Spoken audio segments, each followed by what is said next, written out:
Okay, Shalom Israel. Hope everybody's doing well. Shout out Sword of Truth families. Shout out isbhpk family.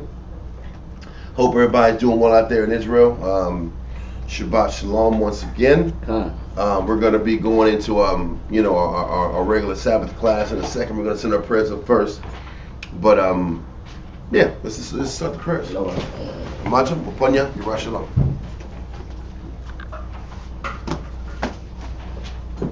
Birthday, how about Shem Yahushai? Birthday, how about Shem Yahushai? Hahawa'ah. Nothing to know. Award. Zayawam. The water.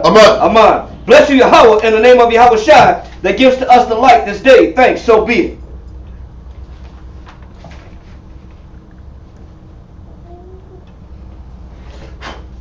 Birthday, how about Shem Yahushai? Birthday, how about Shem Yahushai? Hahawa'ah. Nothing to know. Rayach. Nayachacha. The water. Aman. Bless you, Yahweh, in the name of Yahushai that gives to us sweet savor. Thank you, so be it.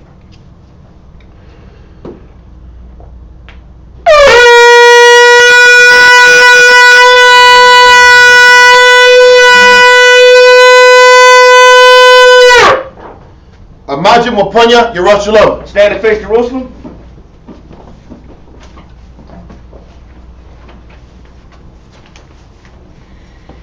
Birthday, how about Shem Yahushai? Birthday, how about Shem Yahushai? Hahawa'ah. Nothing to know.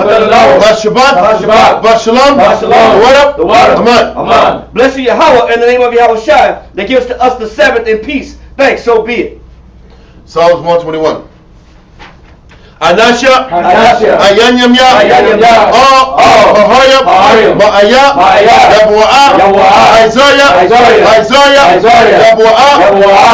Ma, Yahweh, Sha'asha, Shemaiah, Ba'aratiza, Ba'a, Jonathan, Lamawat, Regalia, Yala'ah, Nawam, Sheshemoyah, Hana, Yala'ah, Nawam, Wala'ah, Yishan, Sheshewamar, Yeshua, Yahweh, Shemaiah, Yahweh, Tizaliah, Ayo, Benyamia, Yad, Hashemash, Yala'ah, Hakayah, Bayawam, Wala'ah, Halabanah, Walayalah, Yahweh, Yeshemaiah, Makol, Right, Yeshemaiah, Nepasha, Yahweh, Yeshemaiah, Hawalakia, Wabu'ayah, Ma'aitha, I will. Amen. I will lift up my eyes unto the hills, from whence cometh my help. My help cometh from Yahweh, which made heaven and earth. He will not suffer thy foot to be moved. He that keepeth thee will not slumber. Behold, he that keepeth Yashala shall neither slumber nor sleep. Yahweh is thy keeper. Yahweh is thy shade upon thy right hand. The sun shall not smite thee by day, nor the moon by night. Yahweh shall preserve thee from all evil. He shall preserve thy soul. Yahweh shall preserve thy going out and thy coming in from this time forth, and even forevermore. Amen. Israelite Credo. Shema Yasharala, Yahweh, Eloheinu, Yahweh, Echad. Shema Yasharala, Yahweh, Eloheinu, Yahweh, Echad. Shema Yasharala, Yahweh, Eloheinu, Yahweh, Echad. Deuteronomy chapter 6 verse 4. Hear, O Israel, the Lord our power is one Lord. Lord's Prayer. Abanoah, Shabbat Shemayim, Kodash, Hayah, Shemkah, Yahweh, Malak Watkah, Zaba'ah, Ratazaka, Hayah, Aisha, Ba'aratiza, Kawah, Hayah, Bashemayim, Netanel, Lachom, Ko, Yawam, Wasalachano, Chawakino, Hasalachano, Chawakino, Wala'ah, Tabiano, what does that word? Abo, Haushana, Mayan, Right, Kaya, Haka, Hamalakwa, Waha'ara, Wahatapa'ara, Amen. Matthew chapter 6 verse 9. After this manner therefore pray ye, Our Father, which art in heaven, hallowed be thy name. Thy kingdom come, thy will be done in earth as it is in heaven. Give us this day our daily bread, and forgive us our debts, as we forgive our debtors. And lead us not into temptation, but deliver us from evil. For thine is the kingdom and the power and the glory forever. Amen. Amen. 10 Commandments. La'ah, Yahaya, Lakah, Alahaya, Achaya, Panya. You got it down yet? Yeah, I got it, sir. Thou shalt not have any other powers before me. Number 2. La'ah, La'anah, Lakah, Pasal, Wala'ah, La'ibadu. Thou shalt not have any, thou shalt not make unto thee any graven image, nor serve them. Number 3. La'ah, Talach, Shem, Yahweh, Bashua. Thou shalt not take the name of the Lord thy power in vain. 4. Zakar, Hayawam, Hashabah, Lakwarashwa. Remember the Sabbath day to keep it holy. Number 5. Kabad, Abaka, Ya'amaka. Honor thy father and thy mother. La'ah, Tharatzah. Thou shalt not kill, murder. Number 7. La'ah, Thana'ah. Thou shalt not commit adultery. La'ah, Thagana. Thou shalt not steal. La'ah, Tha'ainah, Shakwar. Thou shalt not bear false witness against thy neighbor. La'ah, Tha'chamat, Kol, Asherah, La'raika. Thou shalt not covet anything which is thy neighbor's.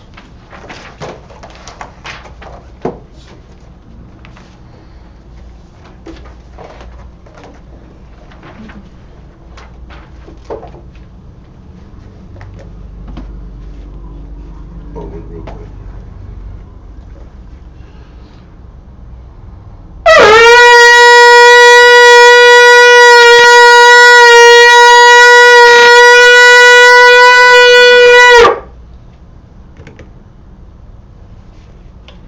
Birthday, how about Shem Yashai? Birthday, how about Shem Yahshua?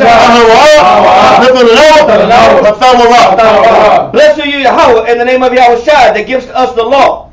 Okay. Israel, you shot me. Everybody seat. Take seats.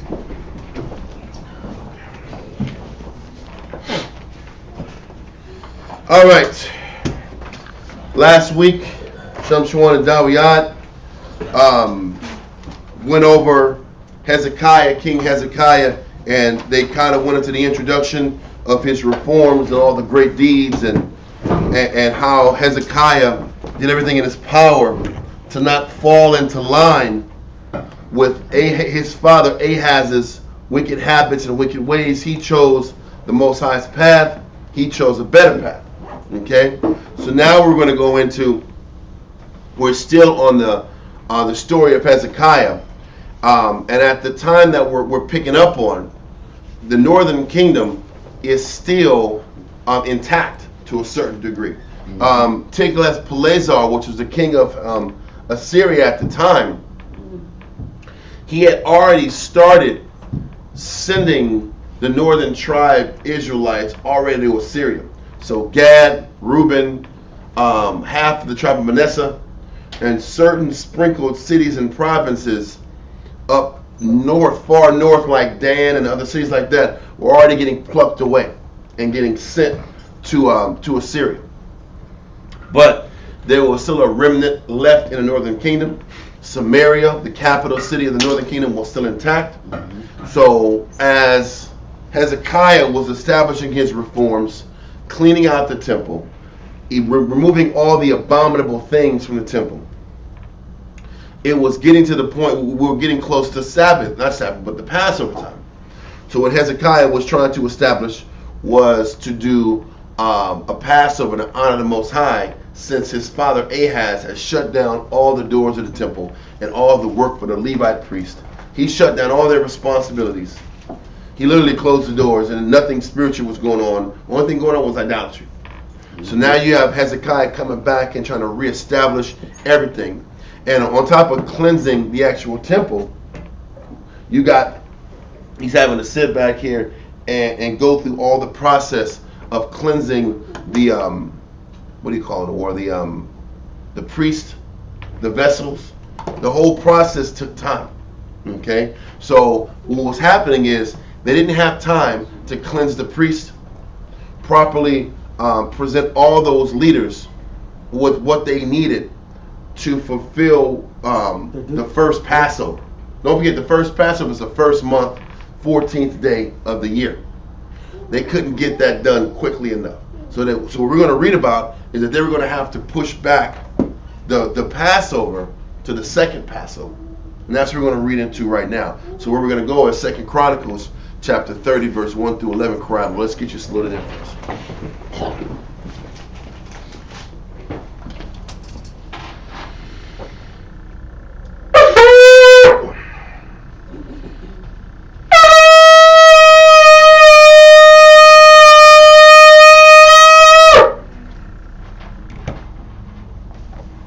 Karaya, Shah Shabbatah, Banashah, Banyashala. Karaya, Shah Shabbatah, Banashah, Banyashala, and Munchim. Bro, Yahweh Hashem Yahweh Shabbatah. How about Hashem Yahweh Shabbatah? Yes, Matah.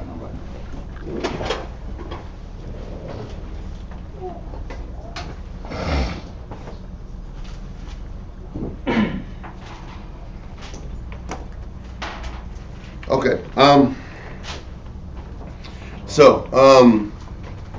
Let's go to 2 Chronicles, chapter 30, verse 1 through 11. Come. And then we're going to go to Josephus too soon after that. So just keep your minds right. I'm ready for that. Come. 2 Chronicles, chapter 30, and verse 1. You know what? Let's do. Before we do this, let us go to Josephus first. Let's do Josephus first, because Josephus gives us a little more of an intro, and then we'll jump into 2 Chronicles 30. My apologies. Because this kind of jumps right into it, and I kind of don't like going into the story just full throttle. I like to kind of work ourselves into it. Now, we're going to go over a little bit of what Shamshwan and Dawiyat wanted to last week, but not too much. We're just going to go into the initial phases of how King Hezekiah operated under his kingdom. So it's going to be Josephus, book 9, chapter 13, and it's going to be paragraph. It's one, and like starting at now in the 4th year of the reign of Hoshea. So it's like a Okay, yeah. Line 260. Line 260. You said 260 or 360? 260. Okay, cool. Come. Come.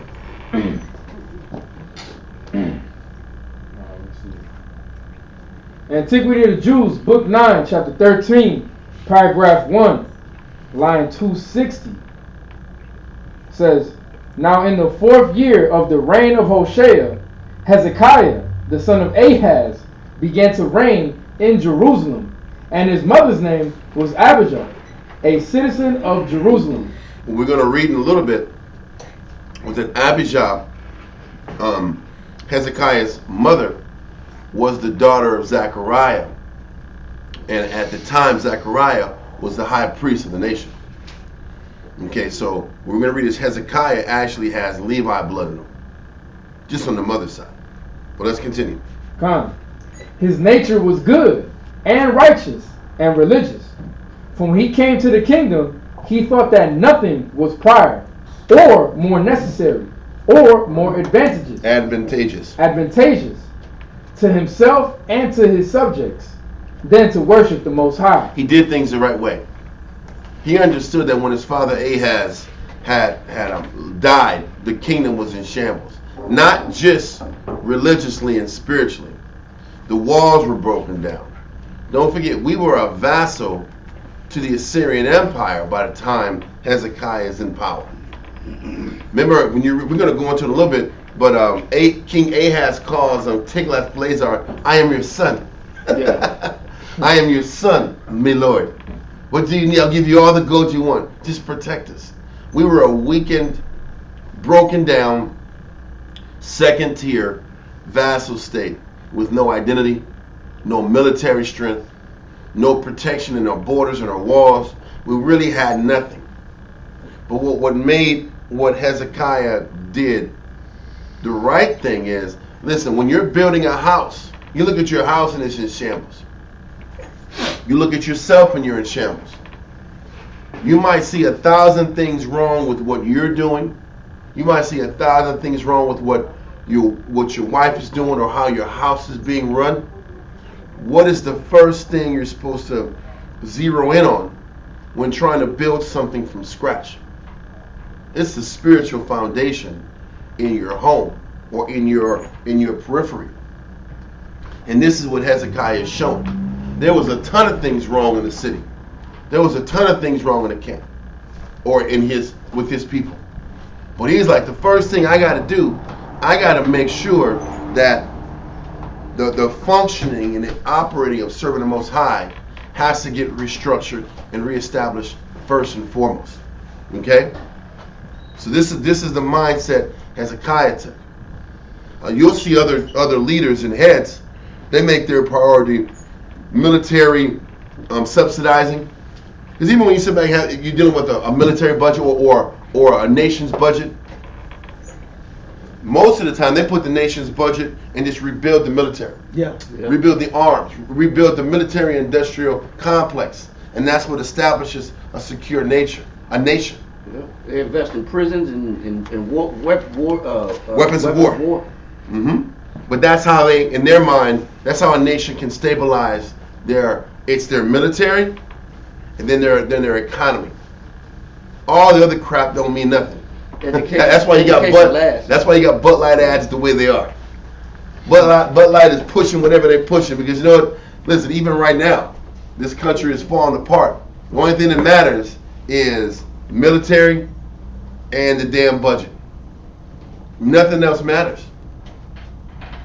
That's how most nations and countries operate. But in our arena, what has to happen first is the Most High has to be the priority first. And once the Most High is the priority, everything else starts to fall in place. And the same structure and system that you institute to establish stability in your spiritual life is the same type of energy and effort that you duplicate in trying to establish financial stability, defense, and military stability. But the Most High needs to see that the level of energy and effort and commitment first goes to Him. And this is what the Most High is showing us. Most High said the things written aforetime are written for our learning. As you read about King Hezekiah, the scripture says he was one of the greatest of the kings, him, David, and Josiah. So when you're reading about, we read so many screw-ups in Israel. It's really important that we dissect the guys that got it right. It's extremely important that we hold on to that. So right now, he said, read where he says his nature was good and righteous. His nature was good and righteous and religious. For when he came to the kingdom, he thought that nothing was prior or more necessary or more advantageous to himself and to his subjects than to worship the Most High. And that's how we have to operate. Nothing is more advantageous to myself, my wife, my children, and my family, but that they know the Most High and we get situated properly with the Most High. Mm-hmm. It's better that we struggle on our bills. You know how many times in our household, sometimes we're wrestling with the idea of having our ribs work a second job so we can sustain finances. But what's a lot of times is the counterbalance or the consequence of the sister working that second job. The spiritual aspect is in the trash. The spiritual aspect is in the trash. And that a lot of times that dilemma is always tossed in front of us.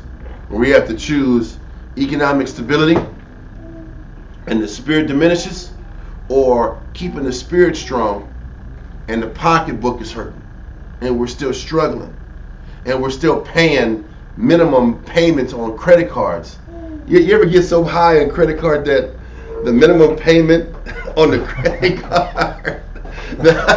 Listen, say for instance on a credit card you owe like $1,800 and the minimum payment is like $77. Yeah. After you make the payment for $77, next month's payment is $1,850. Like, I just put $77 on the damn credit card.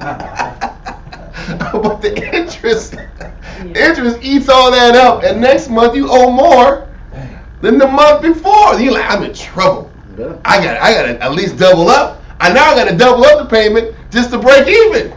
Yeah, because the finance charges are so high. That don't get you over though. So you're doubling your money out. Then it's like, I may have to let this goddamn car go. then you sit back and, but how am I gonna be able to function when I ain't got the money?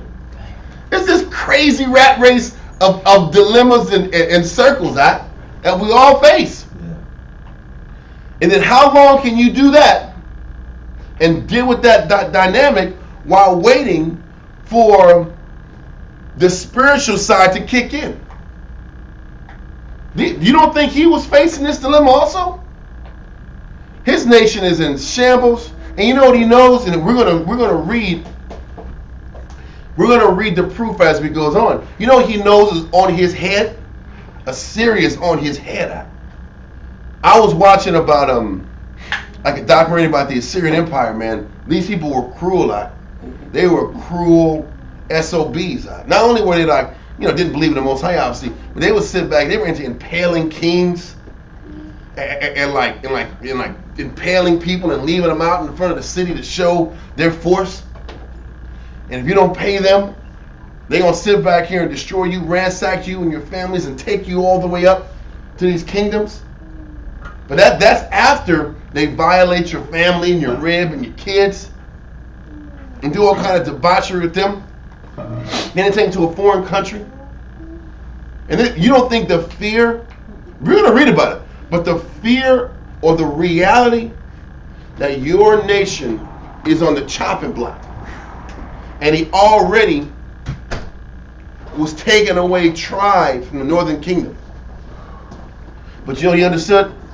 I can worry about this imminent threat that's coming down on my way and think about the logical way to avoid this, or I can get back and start back from the foundation and make things spiritual. But that dilemma, he had to deal with on a nationalistic level. We have to deal with it every day in our lives. Do we make the choice to keep the house spiritual? And that idea is extra hard when you're juggling finances, you're juggling responsibilities, you're juggling losses, late payments. I know. Like you said, everything's falling apart. So you gotta ask yourself, where do I put my strength at? That's the point. Because if he's showing that the nation as a whole is in shambles, so that the spirituality of the people is in shambles, so the mind frames are in shambles, the households are in shambles. So you only got so much energy you can place one place. The military was getting their ass kicked too. Remember Resin came down and whipped up on them. Pika. The North Pekka picked them up. Yeah, Pika was in league with Resin. It was both of them. It was Pika and Resin. I know that. I'm just like Pika picked the Paka. What did they say? It's anyway. I'm being stupid. No, I'm just saying this playing on the P words. Point is, Pekka in the north, Rez up in Syria. No. They both got victories on us. So the Southern Kingdom's military was diminished. Yep. And it was weakened on top of everything else. I just want to bring out how. So our military was weak.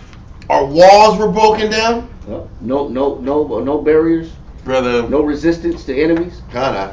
So then you only got so much energy and resources to put certain places.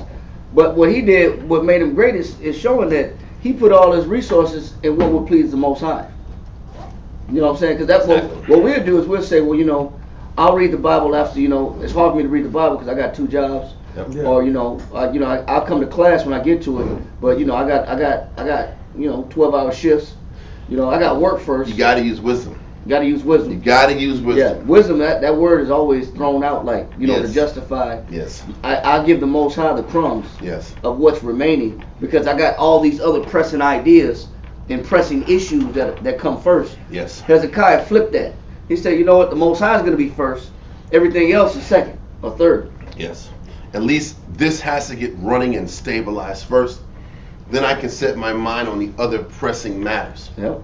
Okay? So this is just the tone that Hezekiah is setting. And this is the tone that we have to set in our own personal homes. Stability or pleasing the Most High and the idea that he'll stabilize us later. Because even when you read in the book of, I think it's Malachi, where it says that how man robs the Most High. Yep. And how a lot of times the monies that we accrue from our priorities being off, ends up having a hole in it anyway. Yeah, he put holes in our pockets. Haggai too. Exactly, and that's how the Most High neutralizes not having the right priorities in the first place. So if he's going to make holes in your pocket, then you might as well sit back here and just accept you're going to be in the poorhouse until the spirit house is set right. Yep. Because I'm telling you, that happens so many times, that dilemma of every component in the house. Is it strong? Is it spiritually strong? Or are you just going to push a person and push your resources just to make some money? And you look up, you roll snake eyes on the back end. Woman breaks down, she leaves. You break down, you leave. You collapse because whatever's going on in your life is more important than the Most High. But if you've shown a pattern of putting the Most High last, then when you know what hits the fan, you're gonna sit back here and put yourself first and put the Most High last even then. Yeah. So anyway, read that part again, Karai. We're gonna continue. We're in the book of Josephus, and we're gonna get back in the scriptures soon. Read on. Come. His nature was good and righteous and religious. For when he would come to the kingdom, he thought that nothing was prior or more necessary or more advantageous to himself and to his subjects than to worship the Most High. Accordingly, he called the people together, and the priests and the Levites, and made a speech to them and said, "You are not ignorant how, by the sins of my father, who transgressed that sacred honor which was due to the Most High, ye have had experience of many and great miseries, while you were corrupted in your mind by him, and were induced to worship those which he supposed to be gods. I exhort you, therefore, who have learned by sad experience how dangerous a thing impiety is." And listen, and that's the greatest teacher, is when you actually have to fall and suffer behind people's slothfulness, sin, and weakness. And I'm gonna say this, and if that's the lesson that we have to learn, let's not keep making the same mistakes over and over again. It goes back to the things written aforetime are written for your learning.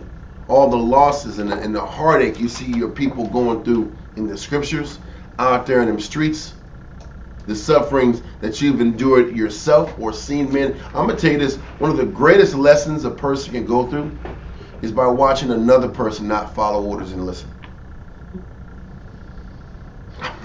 I'm not saying like, I got you. I'm not talking about it's good to see a person fall. But one of the greatest lessons I've learned in the truth is, if you see people do things the wrong way and they get stung by it, why do you got to do it and get stung by it? To learn the lesson and figure it out. Is that wisdom? Why is it a monkey see, monkey do type situation? If I see this guy over here making a mistake, making bad decisions, and it doesn't work, why am I going to double down? That allows me, or anybody who does it the way I'm explaining, to circumvent failure. A person's pride would do that. A person's pride would say, well, he wasn't smart. He wasn't smart enough. Cross all the T's and dot all the I's. He wasn't smart. Yeah, he didn't think about all. He didn't cover all his bases. He didn't consider the variables. Yeah, the variables. Yeah. So that pride to do that. Think he didn't pay attention. He wasn't watching. I'm more observant. Whack. But you can set yourself up for a fall. But like you said, you can learn from watching by example. And this is what Hezekiah did. What Hezekiah did is he saw bad examples and he chose just not to follow those bad examples. That's how we're supposed to operate as well. So let's keep going, Karai. Come, line 262. I exhort you, therefore, who have learned by sad experience how dangerous a thing impiety is. He said by a sad experience. Yeah. That's the point. People complain about I'm sad and I'm unhappy and things are not going well, things are challenging, stuff's tough. Well, if you see this experience as sad, that's one of the definitions of evil. Or ra, broken and wicked, or to be sad or disagreeable. My decisions are making me upset. I'm making decisions that upset my spirit, upset the people around me. My choices are offending the flock around me. Not for their betterment. I'm not offending them and making them better.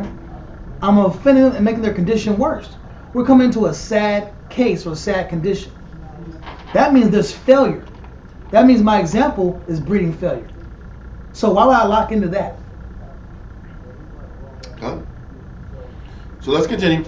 To put that immediately out of your memory, and to purify yourselves from your former pollutions, and to open the temple to these priests and Levites who are here convened, and to cleanse it with the accustomed sacrifices, and to recover all to the ancient honor which our fathers paid to it. For by this means we may render the Most High favorable, and he will remit the anger he had to us. Remit, meaning to change the anger he had towards us. Read on. Paragraph 2. When the king had said this, the priests opened the temple, and when they had set in order the vessels of the Most High, and cast out what was impure, they laid the accustomed sacrifices upon the altar. Read on. The king also sent to the country that was under him, and called the people to Jerusalem to celebrate the feast of unleavened bread, for it had been intermitted a long time, on account of the wickedness of the forementioned kings. He also sent to the Israelites and exhorted them to leave off their present way of living, and to return to their ancient practices, and to worship the Most High. For that he gave them leave to come to Jerusalem, and to celebrate all in one body the feast of unleavened bread. And this he said was by way of invitation only, and to be one of their own good will, and for their own advantage, and not out of obedience to him, because it would make them happy. Stop.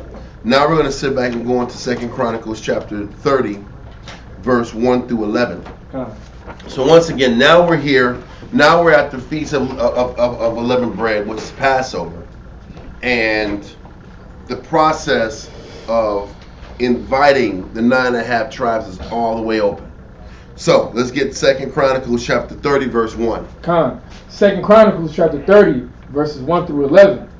And Hezekiah sent to all Israel and Judah, and wrote letters also to Ephraim and Manasseh, that they should come to the house of the Most High at Jerusalem, to keep the Passover unto the Most High power of Israel. So this is, remember we read a few weeks ago how they said how Hoshea wasn't as wicked as the other kings? Mm-hmm. And one of the reasons Hoshea wasn't as wicked as the other kings is because he allowed these letters to be sent out to the 9.5 tribes to give them the option, if they wanted, to come back to the Most High and reestablish themselves at the temple. Don't forget, that hadn't happened. That ability to communicate to the 9.5 tribes on this level hadn't even been available since the time of Jeroboam.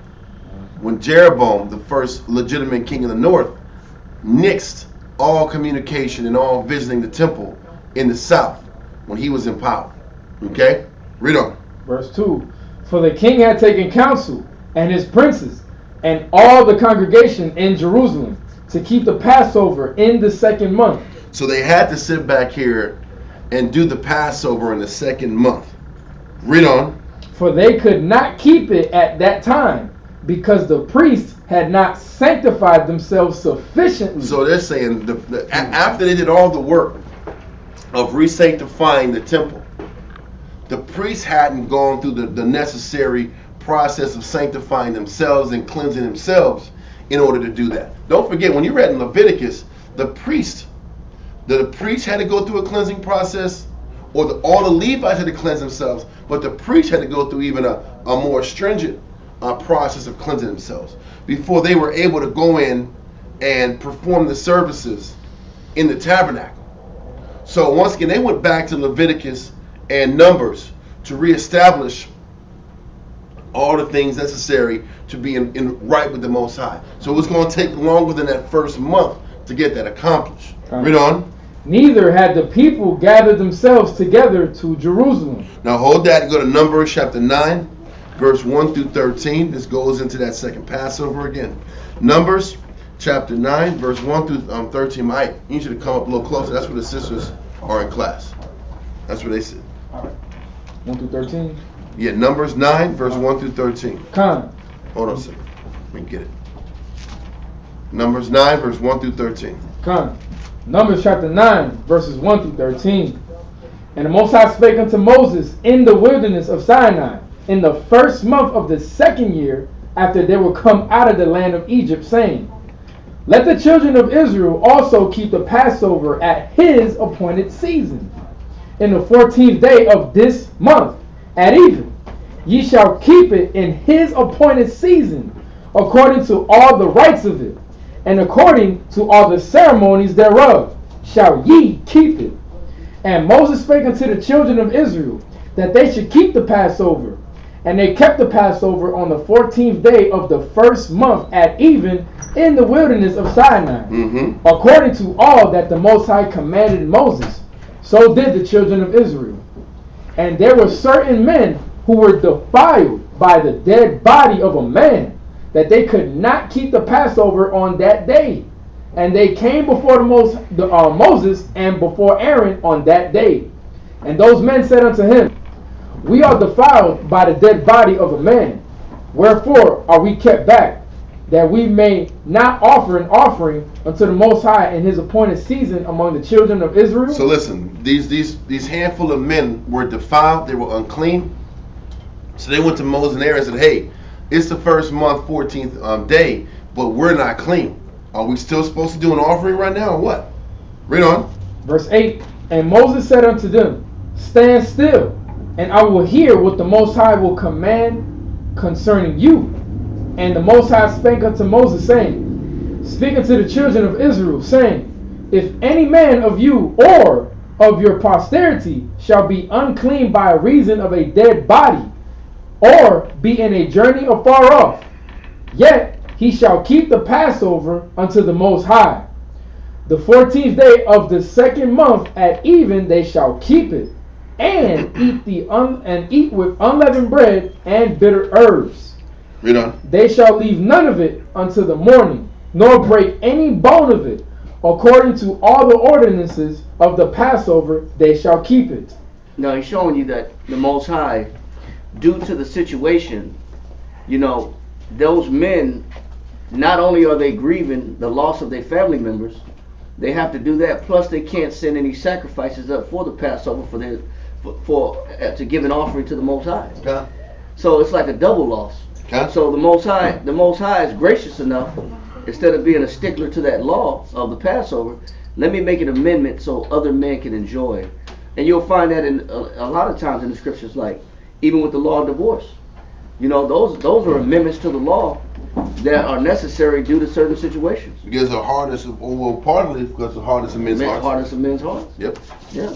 But that was a beautiful opportunity for Moses to open the door to let the Most High decide how should we deal with the situation. God. And I think that's to be noted, because instead of coming up with his own plan, he said, you know what, let me seek the Most High's answer. And I think a lot of us, it's good to ask those same questions. Let me see what the Most High got to say about it, versus me seeking out my own answer. And what it shows you is when you're in a very chaotic, when you're in a situation that's extremely chaotic, a lot of times you can't stick to the script that's normally established. In a perfect world, Hezekiah would have loved to sat back here and establish that Passover first month, 14th day. But when he started getting the reins and getting control of the nation, the amount of work that it took to reestablish the system, it forced him to establish a second Passover to be the first Passover, so to speak, because of all the work he was behind on. All the work the Levites were unclean. They weren't prepared to sit back here and take on the act of high priest and the work of the priesthood. And plus, it was only 6 Kohathites. Yeah. So out of the 14 Levites, they were undermanned. In order to do the sacrifices, they didn't have enough priests. They were short-handed. They had to sit back here and bring in Merarites and Gershonites to sit back to here make up the Kohath job. Yep. Either they was dead or they turncoat and was doing some sin and was serving other gods. It was something happening where they weren't locked in. They weren't there anymore. No. So once again, sometimes when you're in extreme situations, you have to make adjustments, and the Most High winks at it, just like you winked at it here. Let's go to verse 13, and we'll go back into Chronicles. Numbers chapter 9 and verse 13. But the man that is clean and is not in a journey and forbeareth to keep the Passover, even the same soul shall be cut off from among his people, because he brought not the offering of the Most High in his appointed season. That man shall bear his sin. So let that go. Now let's get back to Chronicles, 2 Chronicles, chapter 30 and verse 3 again. 2 Chronicles chapter 30 and verse 3 from the top. For they could not keep it at that time, because the priests had not sanctified themselves sufficiently, neither had the people gathered themselves together to Jerusalem. And the thing pleased the king and all the congregation. Yes. So they established a decree to make proclamation throughout all Israel, from Beersheba even to Dan. Beersheba is the southernmost tip of Judah. Dan is the northernmost tip of the northern kingdom. So they set proclamations to everybody. Read on. That they should come to keep the Passover unto the Most High power of Israel at Jerusalem, for they had not done it of a long time in such sort as it was written.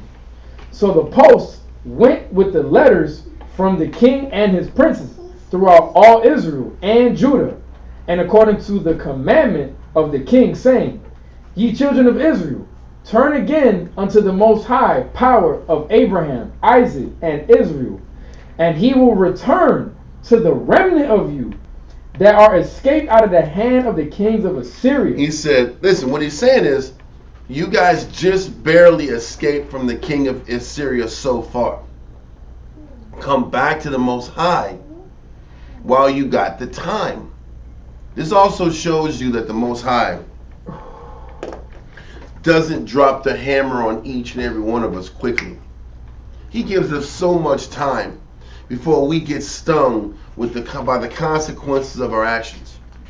You know, even I'm not trying to go geopolitical right now. I'm gonna do a little bit. You sit back and you watch about how slowly, like, Russia is responding to America's advances, and you know they're sitting back here. America's so bold. They're allowing and they're pushing Ukraine to send small little military operatives across the Russian border to attack Russia. On 2 different occasions, they've crossed borders into Belgrade, and they're trying to attack Russians in Belgrade. Now the thing is this, they're losing. I'm saying the word wrong, because Belgrade is in Serbia. The country I'm talking about is in Russia on the western border. They're sitting back here and sending like units of 30 and 40 men and crossing over. They call them, they're just rebels. What they say is they're Russian defectors that defected to Ukraine, and they're crossing over. It's a lame narrative they're saying. But they're sending guys over to Russia to fight them, and they're losing. And I'm sitting back here like, my God, what in the hell is Putin doing? Can you just kill these SOBs and go and blow up Kiev? I still see in Kiev they're dancing, they're partying in the capital city of Ukraine. They barely even see the devastation that's happening all around the eastern Ukraine and southeastern Ukraine. What am I saying? And as I'm sitting back here and thinking about why Putin's taking so long and why this escalation is taking baby steps, then I realized, Most High's giving us time. He's given Israel time to get their you-know-what together. Right. That's why Most High hasn't put that spirit on Putin to escalate this and really get this crazy. I don't know if you heard one of the I think it's Lindsey Graham, which is a senator from South Carolina. He was interviewing with Zelensky, and he was like, "Yeah, man." So it was live on television. He was like, "Yeah, man. I'm really happy about what you guys are doing in Ukraine," and he said, "I'm even happier that there's just more dead Russians going on here, man. The more dead Russians, the better." I'm like, this dude is, they're egging these guys on. Poking the bear. They're literally poking the bear. And I'm like, man, they're brash, they're arrogant, and they're like, we're gonna double down, we're gonna triple down. And every single time they do more bold things. They were trying to sent drones to the Kremlin, the capital, and their air defense knocked them out of the sky. They were trying to take out Putin's Kremlin headquarters out. Then they were sending other drones to Putin's house out. They were sitting back here trying to blow this man's house up with a drone out. They're going at this man's head out. They're going at this man's head. I'm like, bro, you're slapping this guy in the face out and saying, what are you gonna do about it? Yeah. And he's just being cool and still staying in his position. And I'm sitting back here, what the hell is going through this man's mind for him not to react like any person will react? Then I go back, this is the Most High keeping the spirit off him. Because listen, we can talk about Russia, destruction of America, and all this craziness all damn day long. But what we don't forget is there's a lot of Israelites going to die. There's a lot of Israelites going to die when the Most High drops his hammer out. Because once the hammer drops and the bombs start dropping and the nukes start falling, there's a lot of Israel that's going to die in this commotion. So remember the scripture talks about how, I think it was in Revelation 7, how he says, hold the winds until the 144 are sealed. Right. Hold the destruction until the ones that are supposed to be saved are saved. So the way it's looking, the Most High is holding off all the destruction until the ones that are, he's given Israel time to make the adjustments out to earn salvation. This is how he operates. He's not ready to, even right. I'm using that situation to explain what was even happening with the northern kingdom with Assyria. He was like, you lost half of your brothers. Come back to the Most High. Come back to the Passover. Let's get strengthened again. Strengthen yourselves. Save yourselves before you're the next in the chopping block. And this is the letter he's sincerely trying to communicate to the northern kingdom. It is not about me. I'm not asking you to come out here and lock into the southern kingdom of Judah. Just come back and get reacquainted with the Most High while you got time. This is the plea. This is the foolishness of teaching. Yeah. Please come back out here and get right for your benefit. And about me. Because that's how we always teach. Change. Don't change because a war Shamshwan and Dawiyah said change. Change because it's beneficial to you. Come back to the Passover for you. Yeah, to get a scripture, Hebrews 11:7.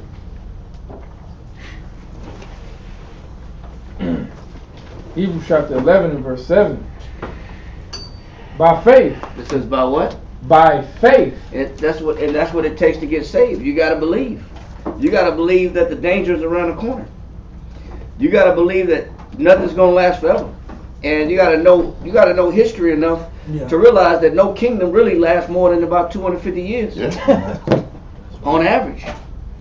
You know, from the Persian Medes to the Greeks. You know, the Romans had a run.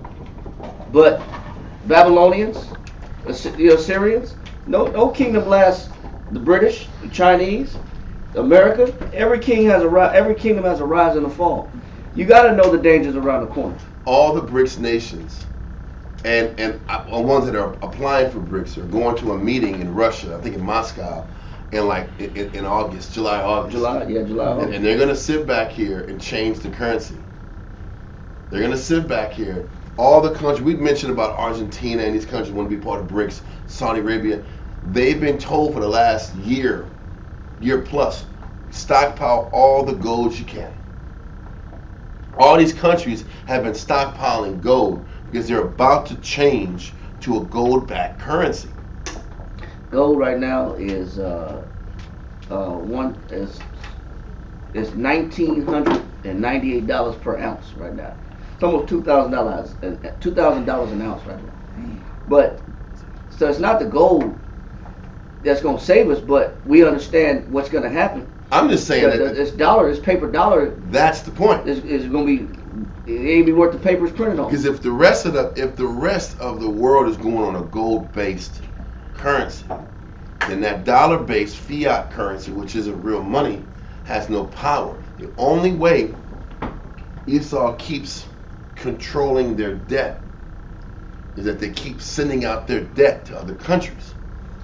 Don't forget, if the dollar is the basis of all currency, then I got Zimbabwe over here, right? Zimbabwe, their dollar is seven Zimbabwe dollars to $1 American dollar. So now I keep establishing debt to these other countries. They're paying off my debt based off how much money they got to pay me back in their little BS Zimbabwe dollars. But if all the currency is based on gold, it eliminates the America's ability to throw their debt on other countries. Now they're going to have to find a way to pay back this debt on their own, and they're not going to be able to do it. They're going to go bankrupt. They're going to have to sit back. Then they're going to be out of pocket financially and business-wise, and everything's going to shift. And it ain't going to take that long. What was you going to say, Naga? No, I just you said if you think it would be officially implemented by August. Well, they're coming together to. I can't say officially, okay, but they're coming. If all these countries are coming together, they're coming together to establish systems. to establish to implement. I can't say it's going to happen August 1st, but if they're all coming together, they're tightening the noose on when this is happening. Why am I saying this? It still goes back to. There's two perspectives to look at situations like this. The end is coming, what's taking so long, or the end is coming, I only got so much time, I better take every day the right way and tighten up my conduct before this end comes. Yeah. You're going to see how the Northern Kingdom responds to Hezekiah's pleas. They think they got time. They're rolling like these cats in Kiev. I was watching a show today how Russia's at the point where they're saying, you know what, man, we're going to have to decide how we're going to break up Kiev or how we're going to break up Ukraine once we take them out. It ain't a question of if we're going to take them out. Well, Russia's like, I don't want Russia. Pretty much Putin's like, I don't want Ukraine. I don't want Kiev. I don't want Lviv, which is Western Ukraine. Maybe we should sit back here and give Western Ukraine to Poland. Because Poland has a right to it, Latvia has rights to it, Hungary has rights to it. So they're like, maybe we should just give it to these clowns, because I don't want it. But they're at the point where they're like, once we take out Kiev, what's the next play? Next country. Poland. Well, that's the thing. All I'm saying is, we don't have as much time as we think. But on one end, we're looking at things are operating at a snail's pace. I got time. Take advantage of that time. Take advantage of that. That is, and that's the point. Are we going to take advantage of the time that we got? Because when the time is done, the time is done. It's over. That's what it says. Read that right there. Hebrews 11:7. Hebrews 11:7. By faith, Noah, being warned of the Most High, of things not seen as yet. Yeah, a lot of things we don't see it because it's not in front of us. A lot of our people deal with the out of sight, out of mind mentality. I don't see it, so it's not an issue. I don't see it, it's not a problem. It's not in my face, so I act like it don't exist. Everybody sees what's going on worldwide, globally. But Noah wasn't one of those guys that saw the danger and then just sat down doing nothing. He says, by faith, Noah did what? So being warned of the Most High, of things not seen as yet. Just because it's not in your face don't mean it's not going to happen. Read on. Moved with fear. He moved with what? Fear. Fear is what? Respect. Urgency. He moved with urgency. A lot of our people act like we got another 50 years. We got another 100 years. We got another 20. We got another 10. We don't know how much time we got left. He said, but Noah moved differently. He said he moved with urgency. Read on. Prepared. He did what? Prepared. He did what? Prepared. He was what? Prepared. Who's prepared? But Noah was. He prepared what? An ark to the saving of his house. But that's so. Could we say that Noah's taking heed to warnings, taking heed to the situation, being prepared for what's to come, even though it wasn't there yet, saved his whole house by the fact that he moved every day with urgency, making changes with urgency.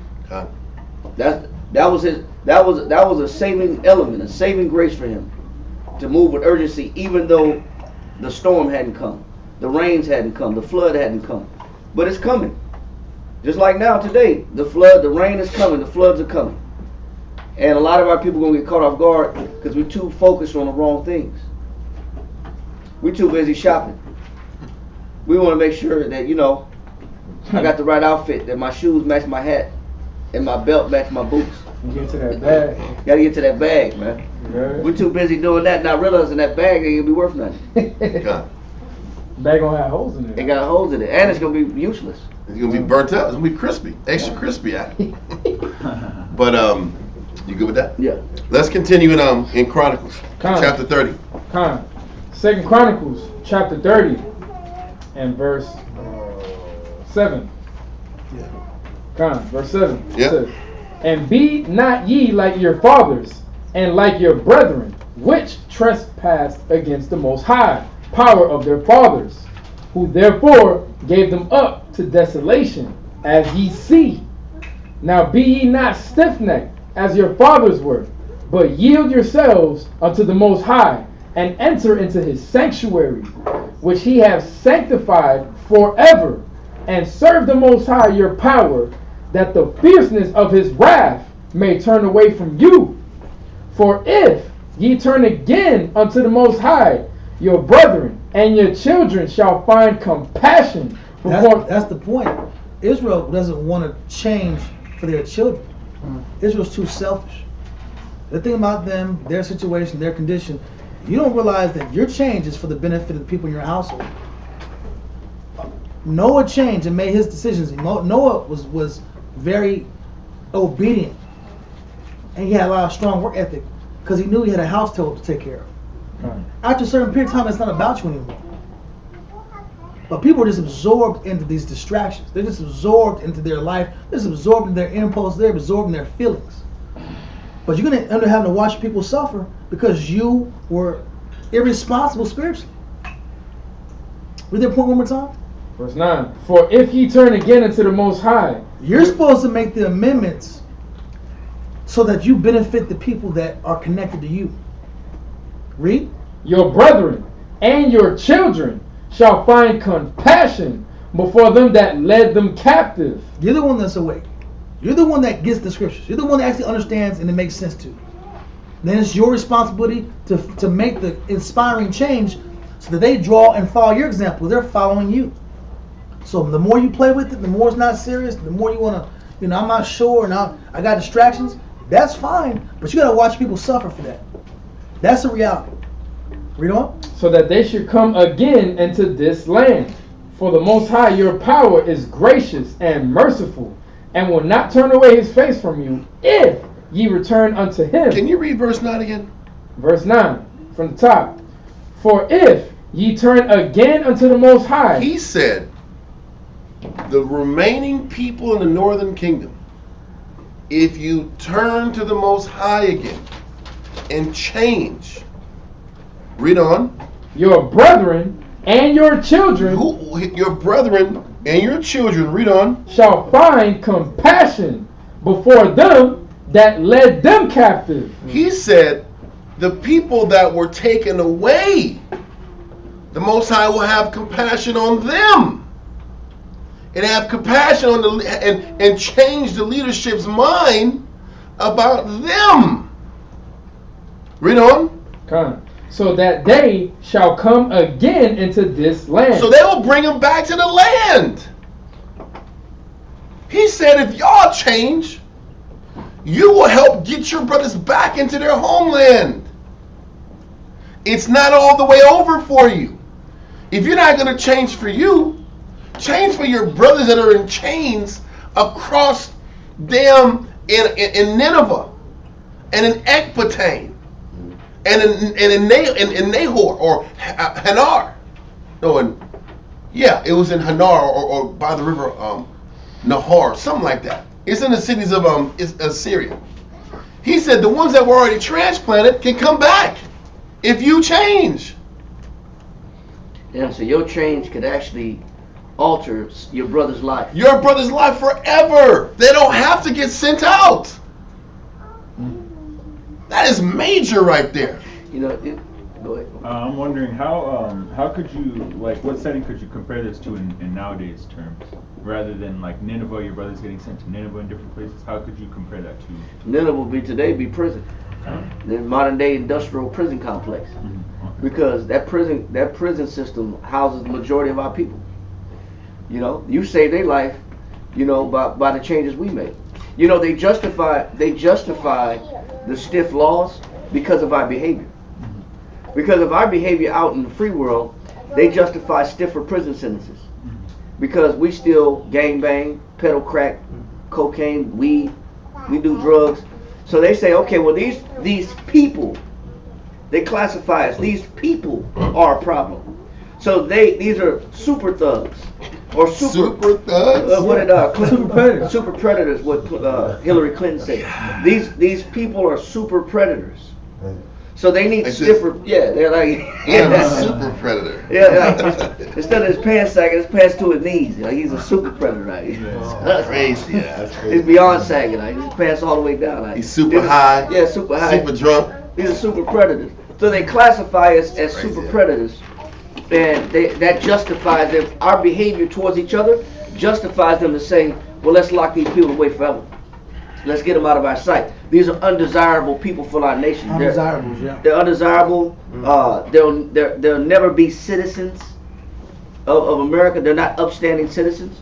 So that justifies all the hard laws that are put against us. But when we change as a people, then the devil, you cut the grass, the snake come out. So you know the devil exposes himself when there's nobody to blame but himself. That's why it's good. Crime is good for them. It's beneficial for them. Keeps business going, police forces, keeps jobs going, prison is investments, keeps the economy going. But now, what happens when we're not those super predators no more? Then what's going to justify our captivity? Now that's going to change everything. Yeah. You know what I'm saying? The scripture say we are those that turn the world upside down, bro. If we get together, we turn this whole world upside down. We turn the nation upside down with our unity. But that's what they make sure we don't come together. And I got another way to look at it. The more that we fight to be on point, our good brings about compassion to the whole world. Didn't the scripture talk about in Romans, it says the whole world is waiting for the manifestations of the sons of men? Yeah. Somebody get that? Sons of the Most High? The creature waited for the. Yeah, the creature. Yeah, I think it's Romans 8:35. I think it is. Yeah.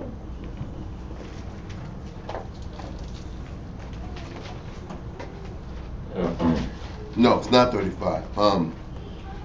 But it's close. Romans 8:19. There it is. Okay, Romans 8:19. Let's read that.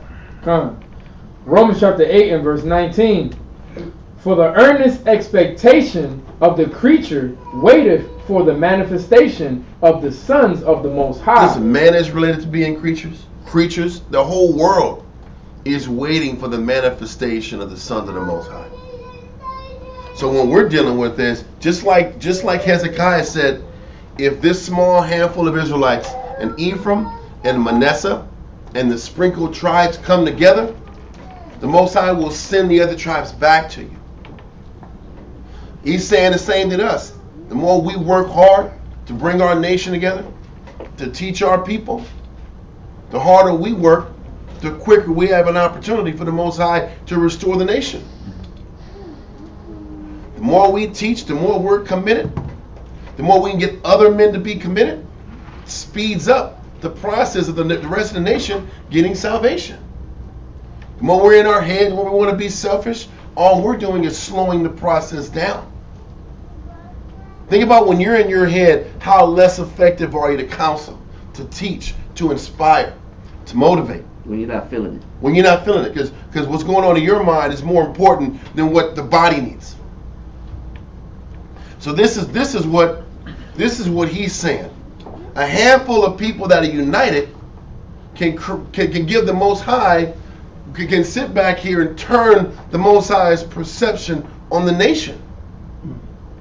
That's what he's saying. Isn't that another aspect of no greater love of a man than this to lay down his own life? Yes. It's not physically necessarily, but it's let me lay down my own perspective on what my life is about and give my mind to the Most High so that my brothers can be brought back.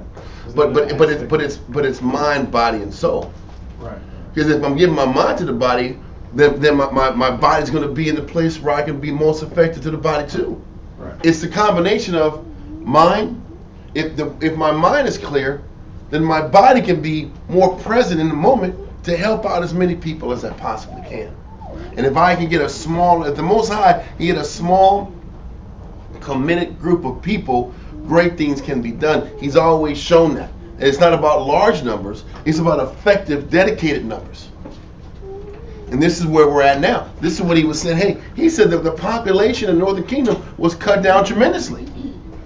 With that small group, you still can do great things, and the Most High can sit back and change the heart of the Assyrian king Tiglath-Pileser, and bring our people back to Israel if our head was right, if our mind was right. This is the opportunity Hezekiah is giving the Northern Kingdom if they just came together.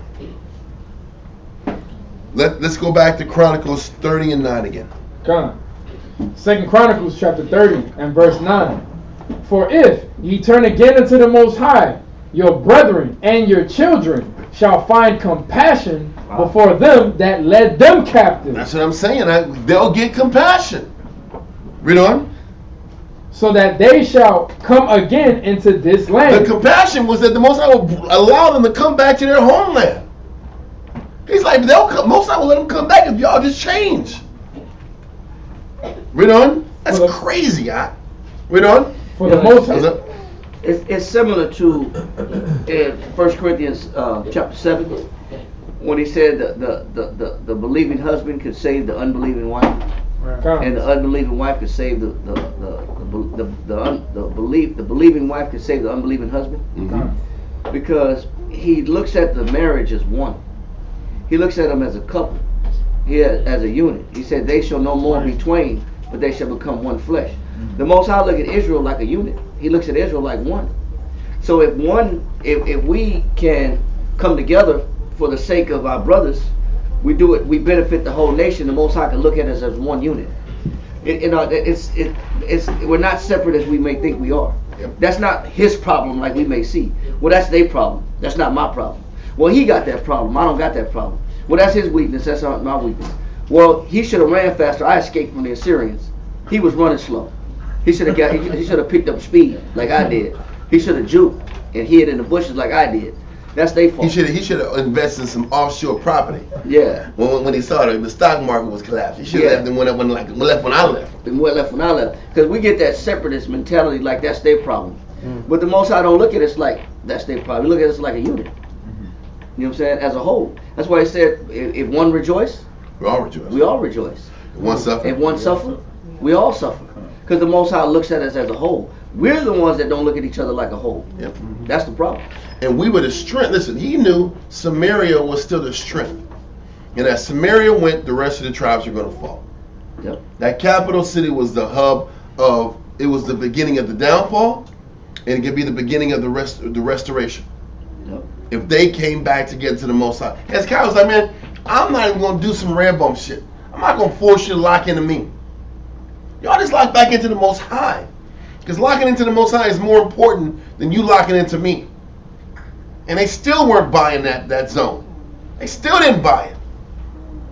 Read on. You got your hand up? No, you're good. You said it. I was wondering what was the king's name? It was Hezekiah? No. Well, Hezekiah in the south, yes. Oh, okay. Up north, it was Hoshea. Hoshea? Okay. Mm-hmm. I was just saying, this is so relevant to today, like those who may not have been so inclined to necessarily get a piece of property, seeing the view of the geopolitical atmosphere, so they may not move with as much haste as some brothers who may be out in certain parts of the world right now, in the States, getting this, buying that. And then when it goes down, Or you gonna let your brother enter? Well, see, this is the thing. I got prepared. You did. But this is the thing. This is why, for me, I can prep all I goddamn want. I can have all the chickens. I can have all the rice in the back. You know what's gonna happen? When I get 500 people coming in wanting in, all them chickens is gone, Well, you gotta let them in, though. All the chickens and rice is gone, though. Listen, it's one thing to let them in. Listen, one thing to inhabit them. The other thing is all the chickens gone, right? Yeah. You look at that. The storehouse can be like this. It's going down, right? Some people ain't gonna want to give because of that, right? Well, that's my point. But it's no different than what we can't escape. Is we're gonna always get pulled back to the sick. So why am I so quick to escape the sick? This is why everybody says you gotta get to the country. Well, the niggas ain't in the country. The niggas ain't gonna be in the country. The niggas gonna be in the city. The faith move is to stay right in the thick with the people. Getting out in the country, then how are they gonna go to the country? Am I gonna do some I Am Legend shit at 12 noon on the radio? This is the one to hire. We are 2.5 hours away from San Antonio. Get your ass north. These are the coordinates. 77043 north. I don't even know how to 8333 degrees south. That's where I am. Click. Roger. And then the next day on 12 noon. Shalom. How come ain't nobody came up here yet? Latitude, longitude. Yeah, this is the latitude number, 774433 north. I'm like, come on, man. How come y'all ain't got here yet? Where is everybody? Everybody's out in the streets, suffering. There's plenty of food and water. I repeat, there is a river. I am on the river. I am on the river, and there's plenty of cows near the river. Listen, man, come on, I'm in the San Jacinto River. Nobody's here. Come on, Israel. Except for 9. But the problem is, ain't nobody got gas. Get up there. You get the point? Yeah, kind of. The Most High is telling you, listen, you got to sit here and fight with your brothers and help pull them out of their crap. But this is what Israel don't want. They don't want to come out of themselves.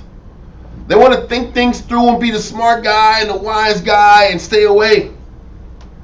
But not realize these sick people made bad choices. You're going to have to spiritually bail them out to a degree or be available to them when they need you. You're going to be turning 5 loaves and 2 fish to feeding 5,000. Well, I'm going to say this. That sounds dope. Yeah. That 5 loaves and 3 fish until you get to a half a fish left. And that fish ain't flipped over to 5 again. Yeah, the Most High made it happen. It happened. But when did it switch from 5 to almost none back to 5 again? Right. Well, how'd that number switch? How'd that number happen? How did it break down like that? Right. All I'm saying is we're going to all get pushed to the brink of why the hell am I getting back with these sick ass people? Why do I keep extending? Why do I have to sit back and go back into this crap when nobody's prepared? Nobody tried. Nobody was in order. Now I got to deal with them.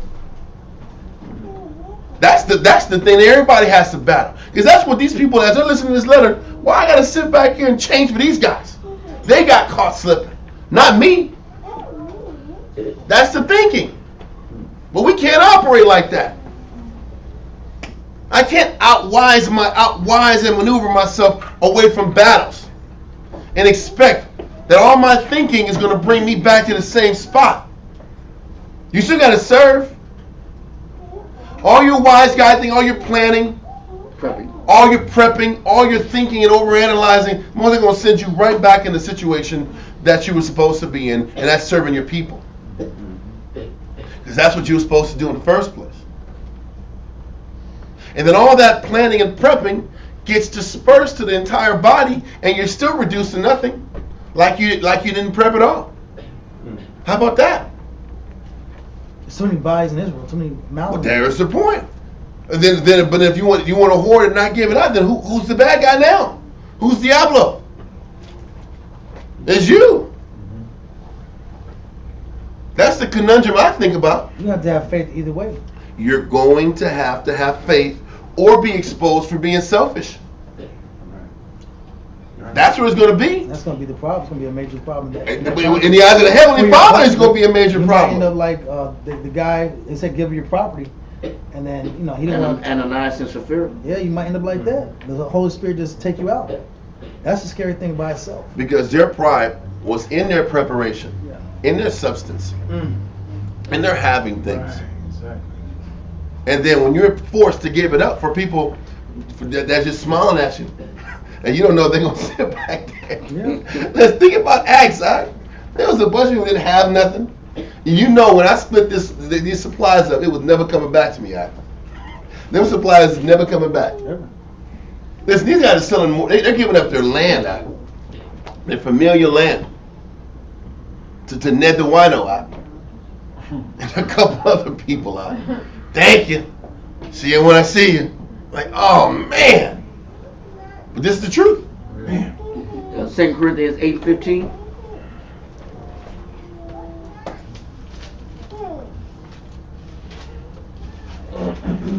Come on. 2 Corinthians chapter 8 and verse 15. As it is written, So as it's written, read.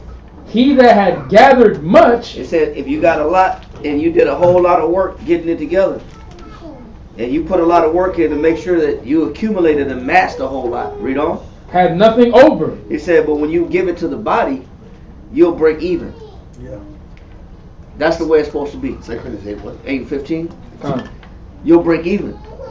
Even though you had a lot, you break even once it's dispersed. Read on. And he that had gathered little, But those that didn't accumulate as much as you did, read on. he that had gathered little had no lack. It said, but you made up the lack or the needs of those that didn't have much. So they didn't go without. They may not have had extra, but they didn't go without.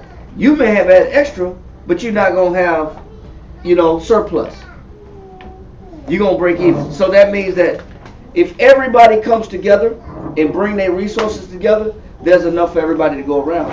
But when you got those that are like, listen, you ain't get the bread, you didn't get the beans, you didn't get the water, you didn't get all this. That's your fault. But what the lesson is that if you knew how to come together with your people, everybody would function. The Most High makes sure it's enough to go around. But you're gonna have a lot of greedy people craving, hoarding what they possess, not wanting to distribute to anybody because they're gonna feel like, I gotta make sure I got enough for me. We seen that with COVID when our people was fighting in a store for toilet paper, boxing, throwing hands on each other for Just on TP. just on toilet paper, throwing hands on each other on toilet paper, real fists. Especially when you had a two package limit, 2 gallon limit, two case limit, two packs of meat limit, 2 cases of water limit. There people going crazy. And then you come in, they took the last. All you gotta do is look at Venezuela. Venezuela is a microcosm or an example of what's coming here.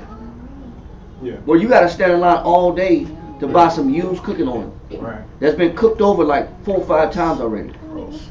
And you gotta cook it. You gotta cook with cooking oil that's been all overcooked. It's burnt already. You stand in line all day to get 1 bottle of water, 1 bag of flour. But if you come together, it'll be enough. That's the lesson. Yes, sir. Can I pull up a scripture on your point, sir? Not right now. Not right now. Yeah. We're on a time limit. Go ahead. You let that go. Okay, come on. Let's go back to Chronicles, verse 10 now. Yeah, come on. 2 Chronicles chapter 30 and verse 10. So the post passed from the city to city through the country of Ephraim and Manasseh, even unto Zebulun. But they laughed them to scorn and mocked them. Listen, they're sitting back here laughing at King Hezekiah, but they're really spitting on the Most High's face. And they're spitting at the face of their brothers who were in slavery. The women are getting ravished. The men who speak up and are fighting for the nation are getting made examples of. They're getting spikes through their entire body. I was seeing pictures of what the Assyrians were doing to people. They were mutilating bodies out. And masters of torture too. They were masters of torture, cutting body parts off, limbs while you're living. They were saying like you're torturing our people. And these people are laughing and smiling in their home cities like it ain't nothing. That's Israel, guarantee it. That's classic Israel. It is. If it ain't affecting me, I got to give a damn. And that's the point. And that's the point. What's that? I'm sorry, man, but you see that in neighborhoods. Dead bodies. They laughing at dead bodies, or they poking at dead bodies. Like, oh, that nigga got it. You know what I'm saying? It's a callousness, man, and that lack of natural affection you're talking about. Brother. Yeah. And all they had to do is change what's in their spirit and come back to the Most High, and their brothers could have been salvaged, could have been sustained. But let's keep going. So they're laughing and clowning like it's a joke. That's why it says seek your own soul salvation. Brother. Let's have that. That may be right with the Most High for you. Yep. You expect another man to be right for you. Brother. It's a hard day coming, bro. Yeah.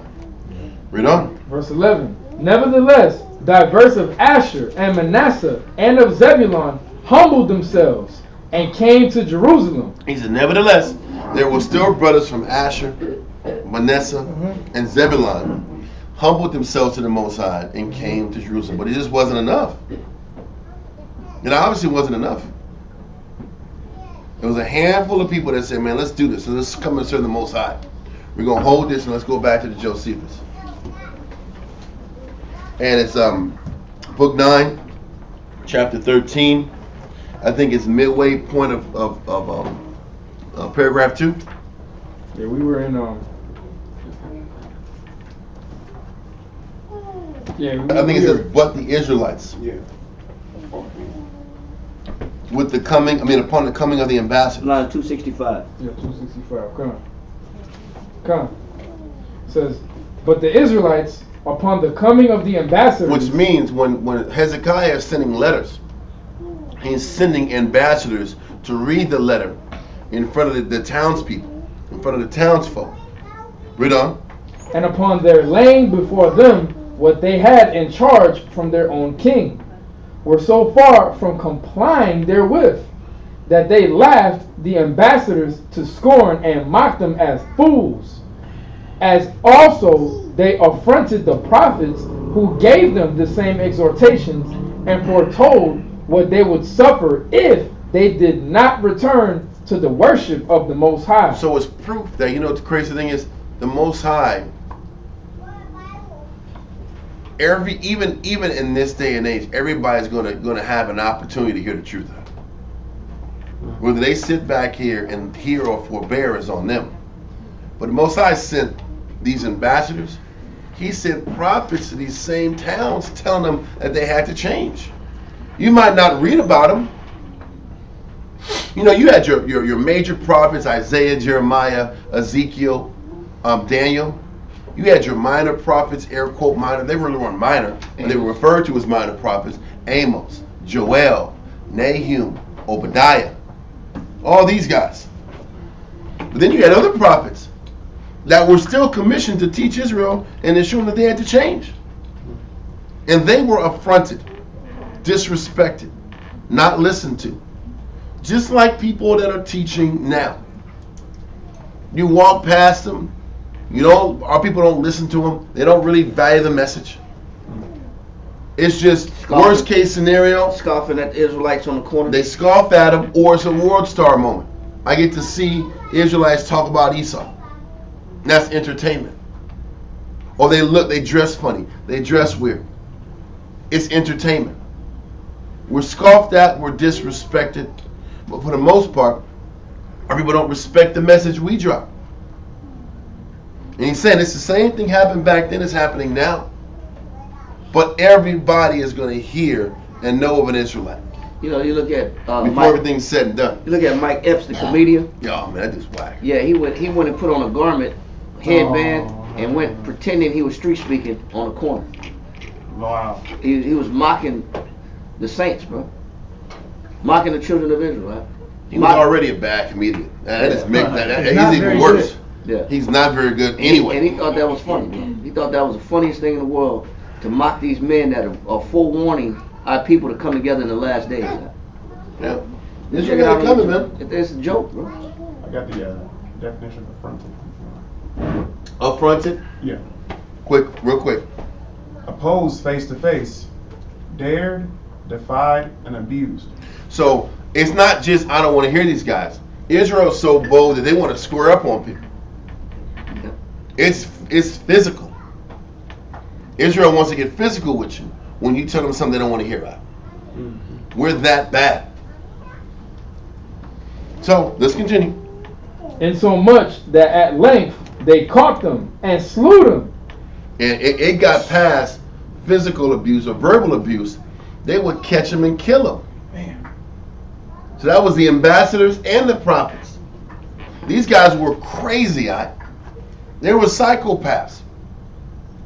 It was so bad that if a person starts teaching the Most High, they will kill them. The next person come, they kill them.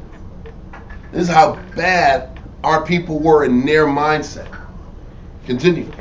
Line 266. Nor did this degree of transgressing suffice them, but they had more wicked contrivances that would have been described. Nor did they leave off before the Most High, as a punishment for their impiety, brought them under their enemies, but of that more hereafter. So he said they kept doubling down and did worse than just murdering prophets. I mean, what's worse than murdering prophets? Murdering Christ? Yeah. Read on. Line 267. However, many there were of the tribe of Manasseh and of Zebulun and of Issachar who were obedient to what the prophets exhorted them to do, and returned to the worship of the Most High. Now all these came running to Jerusalem, to Hezekiah, that they might worship the Most High there. Paragraph 3. So they just listen. They said they came running to Jerusalem to Hezekiah that they might worship the Most High there. So there were still some remnant people out there that didn't completely bow their knee down to Baal. The scripture says it was Asher, Manasseh, Zebulun. Here it says it was Manasseh, Zebulun, and Issachar. Either way, there was some 9.5 tribes that still had a love for the Most High. They didn't say any Ephraimites came down there. Wow. They didn't say no damn Ephraim came down there. These dudes were just lock, stock, and barrel, just doing what they wanted to do. He's Asher, man. He's one of those guys that came down to the south. My mom is Ephraim. No, Asher came down to Jerusalem, man. They were okay. Asher believed that. Some of them did that. Anyway, this is an inside joke online, y'all. We're just messing around. Hold that. Now let's go back in 2 Chronicles. Matter of fact, let me see. We're gonna go to 2 Chronicles 30 and 12 now. Second Chronicles chapter 30 and verse 12. Also in Judah the hand of the Most High was to give them one heart to do the commandment of the king and of the princes by the word of the Most High. The Most High was bringing them together in one mind, in one spirit, and one soul. Read on. And there assembled at Jerusalem much people to keep the feast of unleavened bread in the 2nd month, a very great congregation.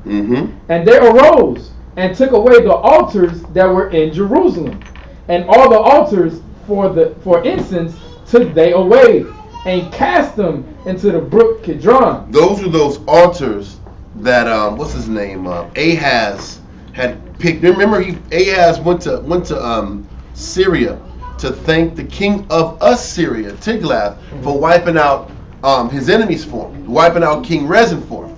And then when he was in Syria, he says, "Man, I like that altar that King Rezin had." And then he sent the blueprints to the priests down in Jerusalem to make that altar. So these are the altars that are being talked about, that are being broke down and being cast by the brook of Kidron. Okay? Read on. Verse 15. Then they killed the Passover on the 14th day of the 2nd month, and the priests and the Levites were ashamed and sanctified themselves, and brought in the burnt offerings into the house of the Most High. And they stood in their place after their manner, according to the law of Moses, the man of the Most High. The priests sprinkled the blood, which they received of the hand of the Levites. For there were many in the congregation that were not sanctified. Therefore, the Levites had the charge of the killing of the Passovers for everyone that was not clean, to sanctify them unto the Most High. Okay, so what's happening is, read verse 16 again. Verse 16. And they stood in their place after their manner, according to the law of Moses, the man of the Most High. The priests sprinkled the blood, which they received of the hand of the Levites. Okay. For there were many in the congregation that were not sanctified. So they're saying there was a lot of Israelites, especially the northern kingdom, that wasn't sanctified. Whether the northern kingdom brothers and sisters or the brothers were uncircumcised or they were unclean in different scenarios, because they were unclean, they couldn't get to the altar or near the altar to sacrifice the sacrifice. The individual had to bring the offer and sacrifice it, and then the priest would sit back and take the entrails and burn it, right? So what they're saying is, because the 9.5 tribes and probably some of the Judites too were unclean, the Levites, who were Gershom and Merari, they had to sit back here and take the animals and kill them themselves because they were clean. They were trying to sit back here and adhere to the law of the Most High and not present sacrifices unclean, while simultaneously giving these people an opportunity to come and worship at the Passover. Think about this. They already had to push back the Passover 1 extra month to do the second Passover. They couldn't wait any longer. You already had these unclean people coming from out of town. You're going to say they have to wait another month and go through purification ceremonies? Think about this. You got people, whether it was Asher, Zebulun, Manasseh, Issachar, they were willing to serve the Most High. They showed a desire to serve the Most High. What do? Do you sit back here and bog them down with super extra laws of purity and make them go through all these technical things, which would possibly discourage their desire to embrace the Most High? Or do you let that slide because they made the desire to come down to the south to serve the Most High? Which one makes more sense? Allowing them to come down. Allowing them to come down, and just think about this. If they would have came down, and then the priest would have said, listen, man, you guys are unclean. You guys can't give a sacrifice to the Most High. Israel would do that. Then Israel would do that. Israel does it all the time. That's what Israel likes to do. They like to say you're not good enough when you're trying to make change. That's why in Romans 12 and 16 it says, but condescend to men of low estate. Where do you think that idea came from? They knew their history. Just keep this in mind. Hezekiah knew this. The northern tribes hadn't had access to the Most High for over 200 years. Over 200 years, they didn't have any connection to serving the Most High. So am I going to sit back here and burden them with all these purification ceremonies? Just imagine if they would have sent these decrees out 2 months ahead of time and said, make sure you get your purification on before you come down here. We don't know nothing about this. That's the point. That purification ceremony and all these requirements that the law was saying, was it practical to imply this and enforce this on these people that came down? The answer is no. Get these people down here. Allow them to learn and get reacquainted with the ceremony, with the possibility that the next year they'll come back and they'll understand about purification ceremonies. But this mindset is the mindset that Paul used when he was teaching Israelites who didn't know who they were. You have to have some common sense and practicality in developing somebody from scratch. If you overburden them with too much technicalities, you're going to run them off. You're going to stress them out. You're going to create a scenario where they don't think that they're worthy or able or capable to attain to all these responsibilities that's required to make the Most High happy. So we brought these northern kingdom people down. He allowed the other Levites, which were non-Kohathite Israel Hebrews, which were Gershom or probably Merari or both, and they did the heavy lifting of killing and sacrificing the animals and sacrificing these people's offering to the Most High. So that's how they showed their appreciation of the Most High, and they orderly and with common sense winked at the northern kingdom's lack of understanding or their uncleanness. Now they couldn't do that for the priest. That's why they had to push back the Passover for 1 extra month. The priest had to be pure. But the people, they winked at it because it had been such a long time. They aren't reacquainted with how the system of serving the Most High is. Now just take that concept and add 500 more years to a 200-year process, and now you know why the Most High was even handling the Israelites up north with kid gloves. 700 plus years detached from knowing the Most High. You got to take your time and spoon feed these people. Does that make sense? Come. Okay, so let's give me verse 17 again. Come. 2 Chronicles chapter 30 verse 17. For there were many in the congregation that were not sanctified. Therefore the Levites had the charge of the killing of the Passovers for everyone that was not clean, to sanctify them unto the Most High. For a multitude of the people, even many of Ephraim and Manasseh, Issachar and Zebulun, had not cleansed themselves, yet did they eat the Passover otherwise than it was written. Hold that. Read Numbers chapter 9 verse 10 again.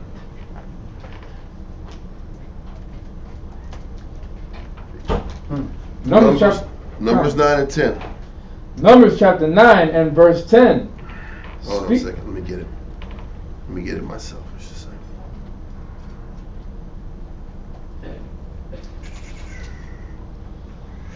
Okay. Read that. Numbers chapter 9 and verse 10. Speaking to the children of Israel, saying, if any man of you or of your posterity shall be unclean by reason of a dead body, or be in a journey afar off, yet he shall keep the Passover unto the Most High. The 14th day of the second month at even they shall keep it. So, I don't want to go any further with that. It just says if you're unclean, you have to push it back to the next month. But the problem is this is the next month. Yeah. So what do? Go to Exodus chapter 12, verse 43 through 49. Exodus 12, verse 43 through 49. Exodus chapter 12, verse 43. And the Most High said unto Moses and Aaron, this is the ordinance of the Passover. There shall no stranger eat thereof, but every man's servant that is bought for money, when thou hast circumcised him, then he shall eat thereof. So you had to be circumcised to even partake in the Passover. Do you think these guys were circumcised after not knowing the Most High for 200 years? Asher, Manasseh, Issachar, and Zebulun, they weren't circumcised. But once again, this made them unclean. But Hezekiah and everybody down south understood you can't get technical with the law in a situation like this. Because if you're going to get technical, they have to be circumcised or they got to get kicked out and sent back up north. It's good information. But it lets you know that different circumstances force you to make adjustments to how stern you are about the law. You can't be this robot and not consider that there's different things in play when you're sitting back here trying to enforce the law. What good is enforcing the law when you're just trying to repair relations with the northern tribes? That whole crew was uncircumcised. Read it again. Read verse 44 again. But every man's servant that is bought for money, when thou hast circumcised him, then shall he eat thereof. This ain't even about sacrificing. You can't eat the Passover unless you're circumcised. Read on. A foreigner and an hired servant shall not eat thereof. In one house shall it be eaten. Thou shalt not carry forth aught of the flesh abroad out of the house, neither shall ye break a bone thereof. All the congregation of Israel shall keep it.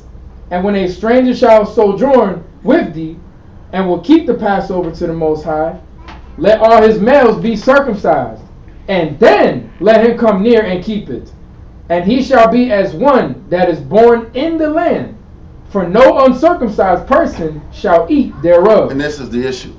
Numbers 12 said you can't be unclean, touching a dead body and anything else unclean. And then this verse in Exodus says you can't be uncircumcised. I put money on the fact when they came down, they were double unclean. They were uncircumcised and they were sitting back here tapping into any foul thing that they was tapping to in the world.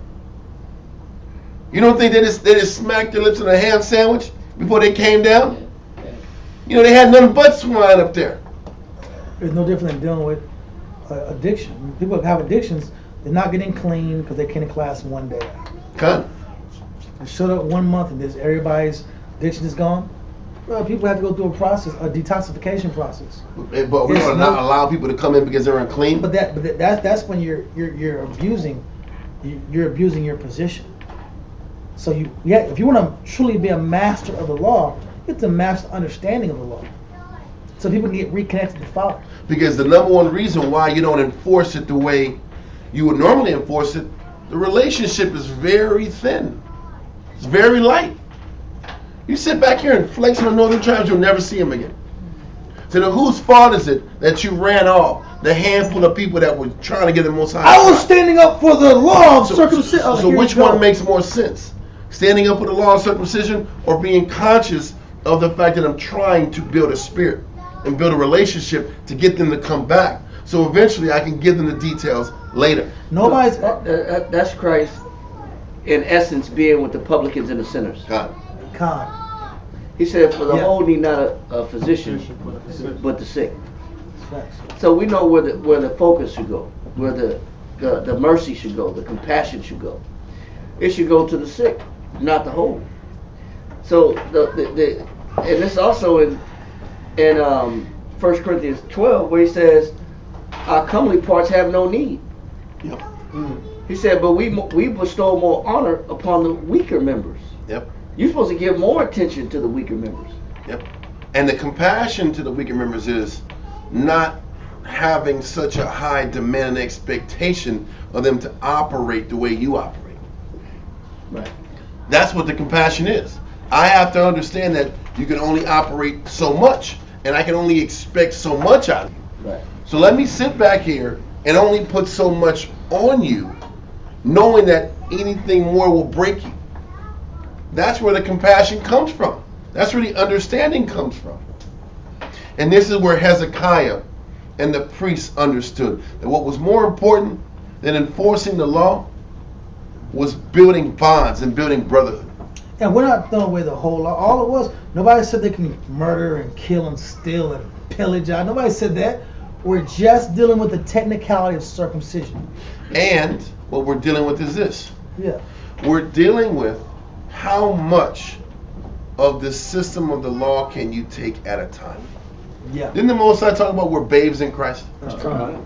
So why am I giving you a steak dinner when all you can do is take Similac and breast milk? That's right. This is what Paul was teaching. This is what Hezekiah understood. That the tribes were babes. So while I'm getting over technical because I understand what it takes, I'm disconnected with how much you need and how much you can handle of the requirements the Most High had for you. That's why you don't give a baby a dose of medicine that you give an adult. Exactly. Because the baby's body can't handle that. You gotta give where you may take 800 milligrams. I can take For an adult, you can take 800 milligrams, but for a baby, they can't handle 800 milligrams. They gotta get 5 milligrams, 5 milliliters, 5 mLs. And for that same purpose is how you got to dispense wisdom too, and understand it, and also how you have to dispense change. And listen, my thing is, how well did the first batch of Israelites that left Egypt, how did they deal with the change? Within 3 days, they were already I crying. ain't got no leeks and fish Now, they and ain't no onions They say you and brought water. us out here to die. Yes, After 3 days, yes. you just watched the ocean open up, Yeah. and 3 days later you complain about water Yeah. and food. And it was all that was a setup. Yeah. All they said was all those miracles was a setup to kill us out here in the woods, Yeah. in the desert. It was a setup. It was a trap. Y'all was trying to trap me. You saved me from oppression to kill me in the goddamn Yeah. desert. What am I saying? Even the first batch of Hebrews that got taught the law, only 2 made it out. 2 out of an entire innumerable nation. 2? And we're sitting back here and tripping on the law with young people? We couldn't handle the 10 Commandments and all the other laws Moses dropped on us on first rip. We couldn't do it. So this is why even Hezekiah understood. Even what we've been teaching over these last few weeks, we're not poo-pooing the law. We're not saying don't follow the law. What we're saying is you have to make sure different people are disseminated the information based off what they can handle and based off what they can receive at the time. And over time, you give them more. That's what teaching is. That's why you teach every day or 2 or 3 times a week, to keep dropping concepts to people in hopes that it sinks in over time. That's what teaching is You're about. playing the long game. You have to, Versus the because short it's not like you have this person as a baby where you can control all of the surroundings around him and establish a curriculum that way. And even that takes years of systematic developing. Job chapter 8 verse 7.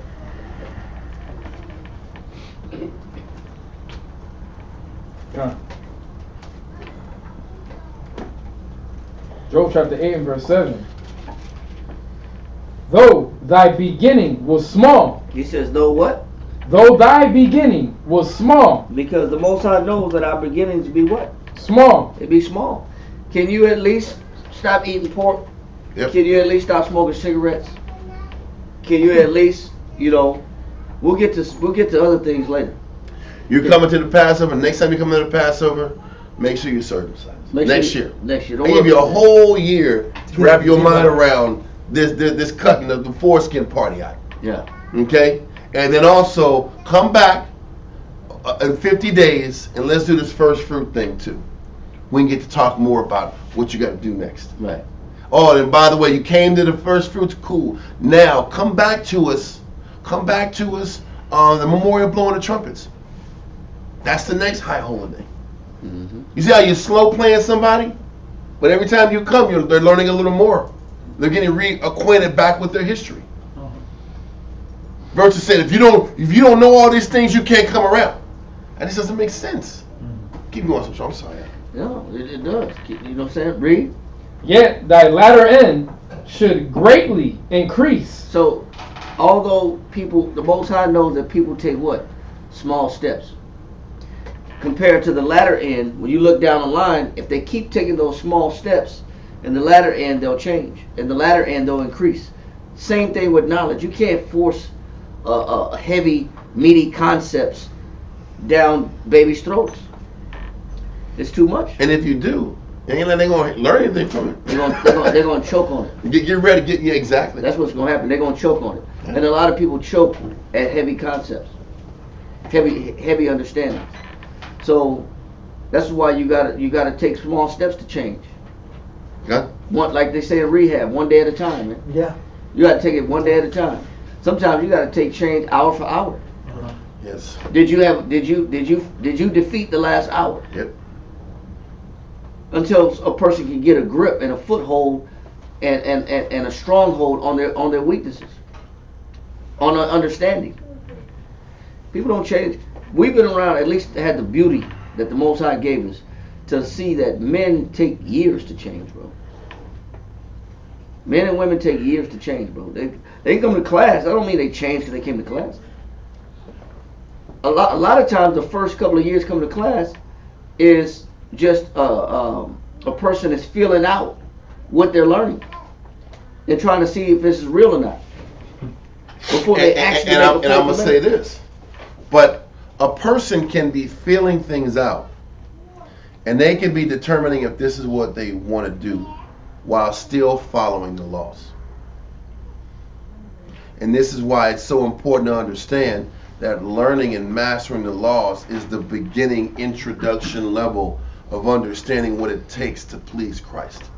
Because I can sit back here, know what tribe I am, know what my Hebrew name is, wear fringes, adhere to the Sabbath, but still not be sure if this is what I want to do for my life.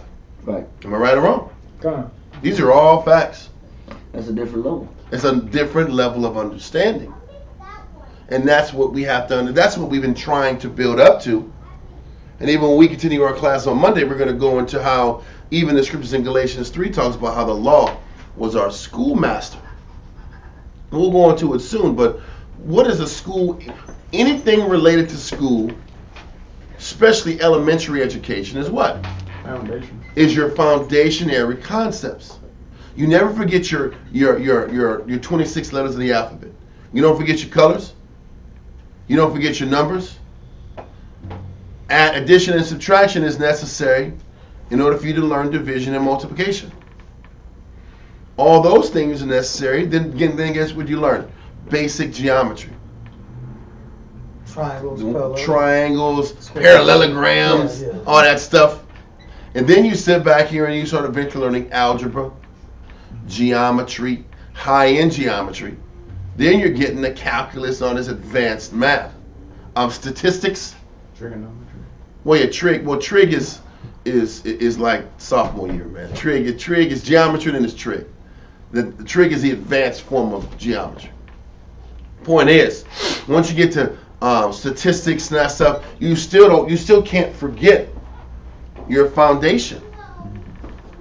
You can't get to statistics and algebra 2 and all these high level maths. Or it's statistics is high, calculus is right below that, then you get your algebra 2 and stuff like that. Point is, you can't get to that unless you learn to master your foundation, but eventually you got to get past your foundation. And that's what Paul was teaching. You know your law, you know your basics, but let's get past that and get to a greater understanding. There's more steps than just your fringes and the Sabbath. But a lot of times, if we're looking at it from the Hebrew perspective, a lot of times people think the law is senior year of college. And I'm trying to bring it into a common thread, like knowing the law is not graduating from college. Knowing the law is graduating from 8th grade.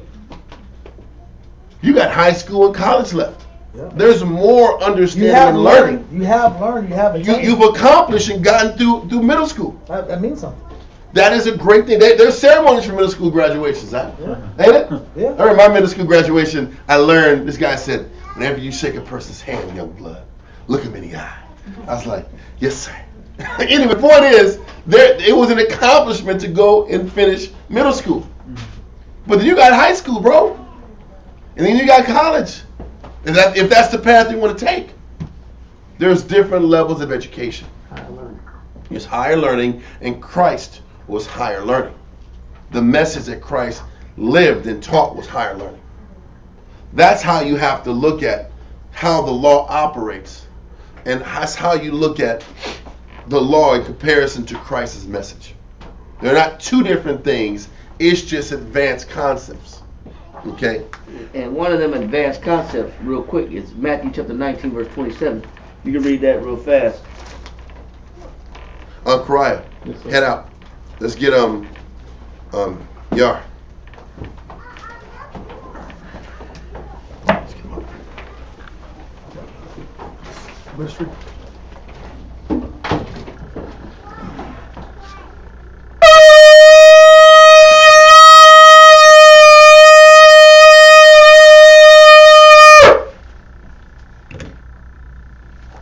Jeremiah ban Yahawah ban Jeremiah. Shal Shabbatah. Shal Shabbatah. Ban Yahawah. Ban Yashar. Say it again.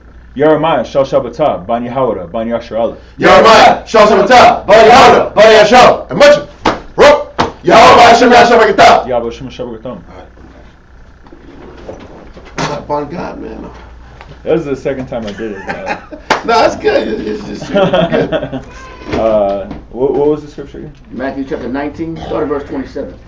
Matthew chapter 19, verse 27. Then answered Peter and said unto him, Behold, we have forsaken all. That's another level. Another level of Christ is doing what? Behold, we have forsaken all. So that's another level of Christ. Not everybody can forsake everything and follow Christ. Yep. That's another level. Read on. And followed thee. And did what? And followed thee. Go ahead. What shall we have therefore? He said, what should we get? Man, we've sold everything and turned our back on our family business. Peter was a fisherman. That was a family business. Read on. And Yahushua said unto them, Verily I say unto you, that ye which have followed me in the regeneration, when the Son of Man shall sit in the throne of his glory, ye shall also sit upon the 12 thrones, judging the 12 tribes of Israel. Read on. And everyone that hath forsaken houses. It said, and also everyone that hath what? Forsaken houses. So forsaken houses is another level. Mm-hmm. What else? Or brethren. Forsaken brethren is another level. Read on. Or sisters. Forsaken sisters is another level. Read on. Or father, or mother, or wife. Go ahead. Or children. That's another level. Yes. Read on. Or lands. Or you gave up your land. You gave up what you own. That's another level. Read on. For my name's sake. For whose name's sake? For my name's sake. Read on. Shall receive in 100-fold. You usually get 100-fold in return. But that's a different level of serving Christ. So you got me going here. Let me know when you're done. That's it. We're going to Luke, chapter 18. I was going to pull out this week, but it's okay. Yeah. Luke 18, and verse 18 through 24. 23. Or 24. Luke chapter 18, verse 18. And a certain ruler asked him, saying, Good master, what shall I do to inherit eternal life? So he's asking Christ, what do I got to do to make the kingdom? Read on. And Yahushua said unto him, Why callest thou me good? None is good, save one, that is God. The only entity that is good is the Most High. Read on. Thou knowest the commandments. Do not commit adultery. Do not kill. Do not steal. Do not bear false witness. Honor thy father and thy mother. So listen, Christ is saying you got to follow the law if you want to get to the kingdom. But listen to what his response is. Read on. And he said, All these have I kept from my youth up. So he's already followed the law. But for the simple fact that he's asking Christ what it takes to get to the kingdom means he knew it was more than just following the law. He wouldn't come to the Most High and ask Christ what it takes to get to the kingdom if he already knew that he was following the law and doing everything right on that end. He knew there was more to getting to the kingdom than just following the law. He understood that. That's why he asked Christ in the first place. So he says, everything you said, Christ, I do. I follow the law to the T. Read on. Now when Yahushua heard these things, he said unto him, Yet lackest thou one thing. You still lack something in it. If that's the case, then you still lack, there's still another level to what it takes to get to Christ's, to get to Christ's expectation. Because the law is not enough. The law isn't enough. Read on. See all that thou hast, and distribute unto the poor, and thou shalt have treasure in heaven. And come and follow me. Give up everything you got and come follow me. That's the other level Shamshon was talking about. That goes beyond the law. Give up everything you got and follow me, and then that's how you get to the kingdom. But who's ready to do that? And that was all Christ, and all Paul was saying is, you're not justified by the law. Justified means righteous. You're not righteous just because you follow the law. That isn't where it stops. That's a great start to your journey in serving the Most High. That's what it means. It's a great start. It's a great start. If you're following the law to the T, that's a great start. But that ain't it. And people couldn't understand what Paul and Christ were saying. That's why they kept trying to kill him. Especially the rulers. Because the rulers had something to lose. If you said a poor man follow me, I ain't got shit anyway. Cool. I'll follow you. But this guy was a ruler. So he had equity and shekoyim and money to lose. So once again, the smart guy who did everything right and had the Roth IRA and the 401ks and the bread and the shekoyim, and he followed the law. Christ's like, if you want to be great, you want to get to the kingdom and get eternal life, give everything you got and follow me. And the funny thing is, giving everything you got was the prerequisite to start the next set of learning. Actually, how about that? Giving up everything you had was the start of you now learning another set of knowledge. Yep. And another approach. Because it took that just to be his disciple. That's the point. Yeah. Just to be his disciple, you had to give it all up and then start following. Which meant that's the beginning. Any man that put his hand to the plow and look it back is not fit to be my disciple. Yes, but that's after you gave everything you got. Yep. That's after you gave up everything you got. And then have regrets. And have regrets about everything you gave up. Yeah. You can't make it if you give it up and then regret giving it up. But giving it up is how you start the process of following Christ. Isn't that what he did with his disciples? Give up your careers. Give up your stability and follow me. Put down your net. Because that's what it is. Give up your stability and follow Christ. That's the next level. People need time to build themselves up to that. Hell yes. That ain't easy. Sacrificing economic stability for the sake of the following and dealing with the sick forever. But once again, like you said, people need to build themselves up to that level of faith. And all Paul was saying and all Christ is saying is, hey man, you're not wicked you're doing a good job by following the law, but there's more levels to this. So what if this rich affluent man who understood when he approached Christ, he understood that there was more to it than just the law. He wouldn't have asked Christ if he already didn't know that already. That's why he was so quick to retort, I do that already. I follow the law. Read on. And when he heard this, he was very sorrowful. Oh, they changed his whole spirit change. He said, what like I get before?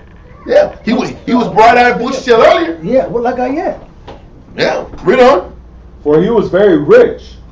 And when Yahushua saw that he was very sorrowful, he said, how hardly shall they that have riches enter into the kingdom of the Most High? Is it really about how rich you are?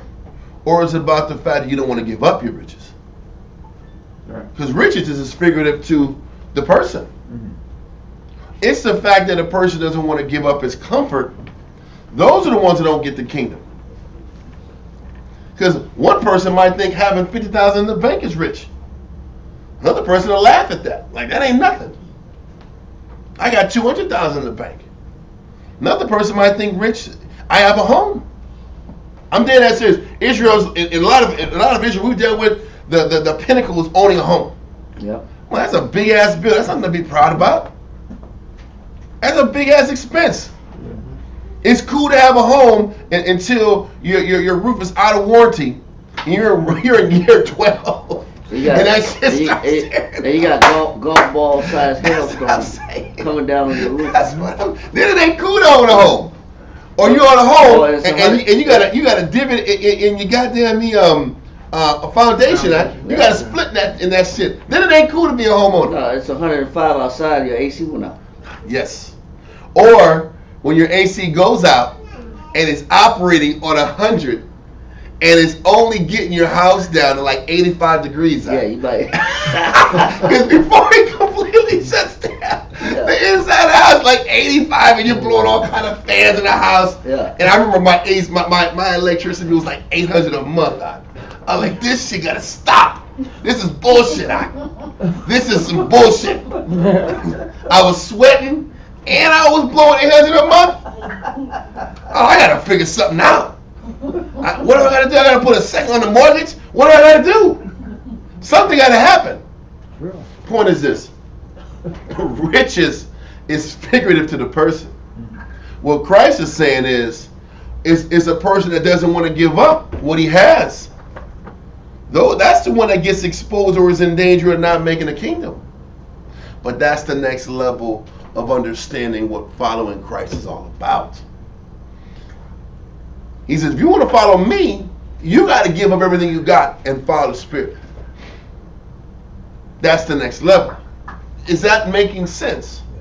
But that doesn't discount knowing the law. It's just like, don't get proud and cocky and tell yourself that this is the pinnacle. And it's Not done enough. And I've done it because that's what he says by being justified in the law. Justified, when you go and break it down, justify in the Greek meant righteous. So you can't sit back and tell yourself, I'm on point because I follow these laws. That's the introduction, grade school level of what you're encountering. There's more levels to this. And it's no deeper than that. But people wanted to kill Paul because Paul said, oh, you're saying we don't got to follow the law. That's not what he's saying. No, what he's saying is, I want more from you. Exactly. And Christ wants more from you. And that's what's uncomfortable, because you're demanding more than what I really want to give. There you go. Now people want to deflect and say, oh, you just are against the law of Moses. Yeah. No, it's not that. Yeah. You got to give more, and you're capable of giving more, and you're not. That's why Christ kept going at these Pharisees. Now the Pharisees were capable of doing so much more. Mm-hmm. They just were bookworms. Listen, if I like to read, what's the value of me reading the Bible? Now, a lot of our people don't like reading, right? So it's a battle for Israel to read books. And for an Israelite to read books that don't like reading books and thought schools was for suckers, that's an accomplishment for them. But if you like reading and you got the Bible and you're just reading all damn day, and you're reading books, is that really a battle? Nah. The battle then is going out and teaching other guys that don't like reading books about the value of reading books. Yeah, that's really. That's the problem. Can you convince a bunch of guys that never read books that reading the book of the Most High in Christ is the way to go? What's about? Patience.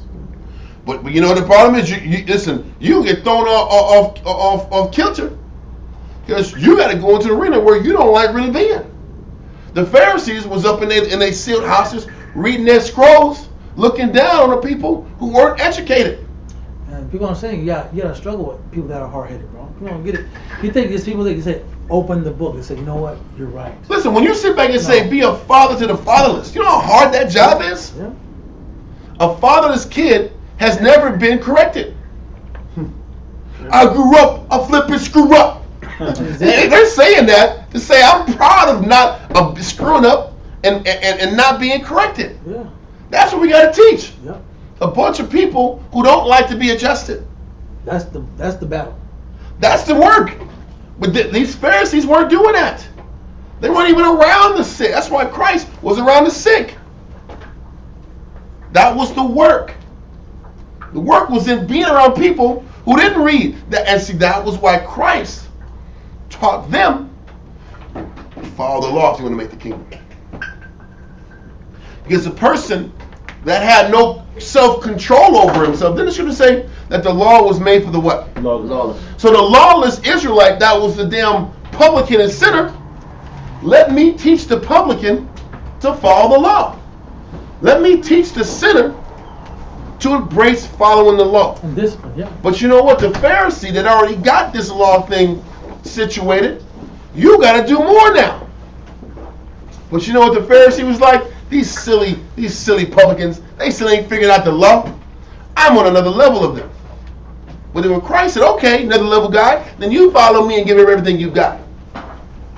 Come to my level. Oh, no. Kill him! Kill him! Because they didn't expose where their heart was at. The Most High got something for everybody. There's always another level. There's always another thing to give. Another level of sacrifice that's greater than yours. Exactly. Yeah. And that's the humbling process of serving the Most High that these people just never received and never embraced.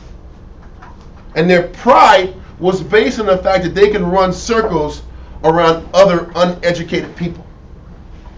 That was where their pride was in. I can run circles around you guys. We have the reputation of being the elites.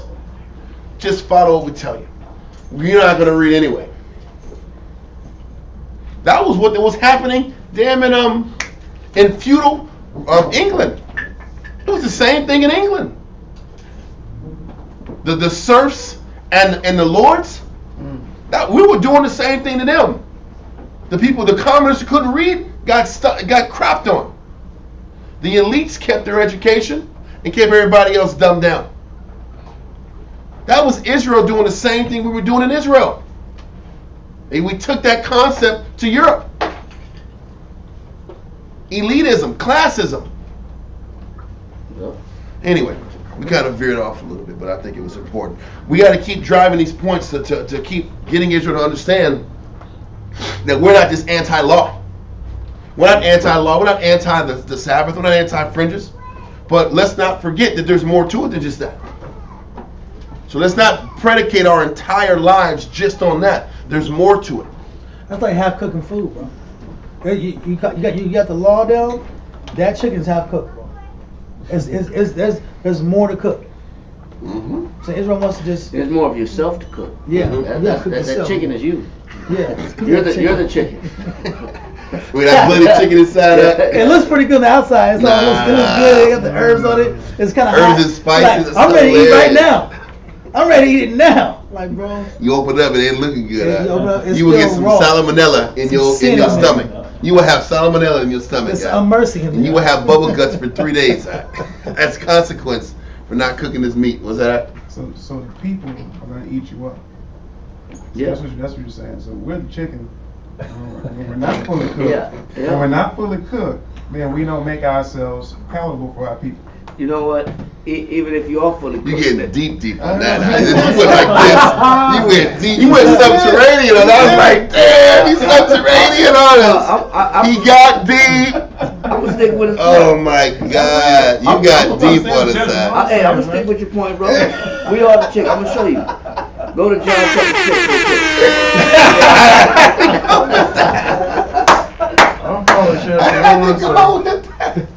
This guy, this brother is deep. Golly, that was like Muslim deep right there. I ain't lying to you. Hey, bro, I got you. I'm gonna go there with you, bro. 35 or what? Go to John chapter 6, start at verse 54. 54. Okay. Right. John chapter 6 verse 54. Bring that. Whoso eateth my flesh. What did Christ say? Whoso eateth my flesh. Yeah, you talking about eating flesh, right? Go ahead. And drinketh my blood. Read on. Hath eternal life. He said, yeah, but it's a certain understanding behind it. Read on. And I will raise him up at the last day. He said, I'm going to raise him up at the last day. Read on. For my flesh is meat indeed. He said, because my flesh is what? Meat indeed. Yeah, we them chickens, bro. Read on. And my blood is drink indeed. But this is Christ telling his people, telling his disciples and the people. Read on. He that eateth my flesh and drinketh my blood dwelleth in me, and I in him. Because what it sounds like is, yeah, our people won't eat us, but he said there's understanding behind it. Read on. He's speaking metaphorically. Read on. As the living Father hath sent me, and I live by the Father, so he that eateth me, even he shall live by me. What he's saying is, you shall partake in my lifestyle. When he's talking about eating my meat, eating my blood, and my flesh, drinking my blood, and eating my flesh, he's talking about partaking in this lifestyle that he's referring to. Read on. This is that bread which came down from heaven. He's talking about this was the manna. Christ said, I was the manna. He was the manna that came down from heaven. Read on. Not as your fathers did eat manna He and said, are dead. Not like the physical manna that they died because they what? Right. They ate the physical manna and they died because what? They complained. Didn't change. They didn't change. They still had a stubborn heart. Read on. He that eateth of this bread shall live forever. He said, but if you eat my bread, you shall live forever. He's talking about repentance. He's talking about changing. Remember, Christ died for the remission of sins. That's true. He's talking about changing. Read on. These things said he in the synagogue, as he taught in Capernaum. Many therefore of his disciples, when they had heard this, said, This isn't hard saying. He said, man, we don't understand. This man is going too deep. This man is going, Christ was going deep. He was getting deep with him. He said, man, we don't understand what this man talking about, eating his flesh and drinking his blood. What kind of man is this? That's deep, man. We all gonna split him up like a 3-piece, like an 8-piece chicken pot. Man, Even the disciples didn't understand and couldn't comprehend what Christ was saying at this time in the synagogue. Read on. Who can hear it? He said, who can what? Hear it. Who can swallow this understanding? Because yes, when you're telling somebody to throw your life away for Christ, that's some heavy material. That's a heavy statement. You got to prove that to me, man. You got to prove that to me. You got to show me some scripture. Does Christ really require this much of my life? Yeah. Is he requiring this much? Can't be. That's hard to comprehend. Kind of. Read on. When Yahushua knew in himself that his disciples murmured at it, he said unto them, doth this offend you? He said, does me telling you this information, does it offend What you? verse is this? This is John chapter 6. Okay. What verse we on? Verse 62. Go ahead. What and if ye shall see the Son of Man ascend up where he was before? It is the Spirit that quickeneth. He said, don't pay attention to my words. Don't get caught up. You're getting too caught up into what I'm saying about the flesh and the blood. He says the Spirit that I'm talking about. If you live in the Spirit that I live in, that I operate at, he says the Spirit that quickeneth. Read on. The flesh profiteth nothing. Read on. He said, drinking blood, eating flesh. It ain't about that. It ain't about that. About that. It's not about that, man. Read on. The words that I speak He unto said, you. you gotta keep following my words. Yes. I'm gonna tell you. I'm gonna get you where you need to be at. The lesson behind it. Read on. They are spirit and they are life. This is what's gonna bring you up. This is what's gonna quicken you. It's going to nourish you. It's gonna nourish you. It's gonna bring you to life spiritually. Read on. But there are some of you that believe not. But because Christ is speaking in parables, because what? There are some of you that believe not. Read on. For Yahushua knew from the beginning who they were that believed not, and who should betray He him. was talking about Judas. Yeah. Go ahead. And he said, therefore said I unto you. He's also more Thomas. Yeah, Thomas was doubting his butt off. Like. Yeah. But keep going. Go ahead. Therefore said I unto you, that no man can come unto me, except it were given unto him by of the Father. Go ahead. From that time many of his disciples went back, and walked no more with him. And that day, with that deep talk, a lot of disciples couldn't stand it. They didn't understand it. It was hard to swallow, and it was too difficult to comprehend. And they stopped following Christ because it was too much. Simply because they couldn't comprehend the lesson. And what he was talking about was on a spiritual level, not talking about actual drinking blood and eating somebody, being cannibals. Read. Yeah. Then said Yahushua unto the 12, will ye also go away? You gonna leave too? What did Peter say?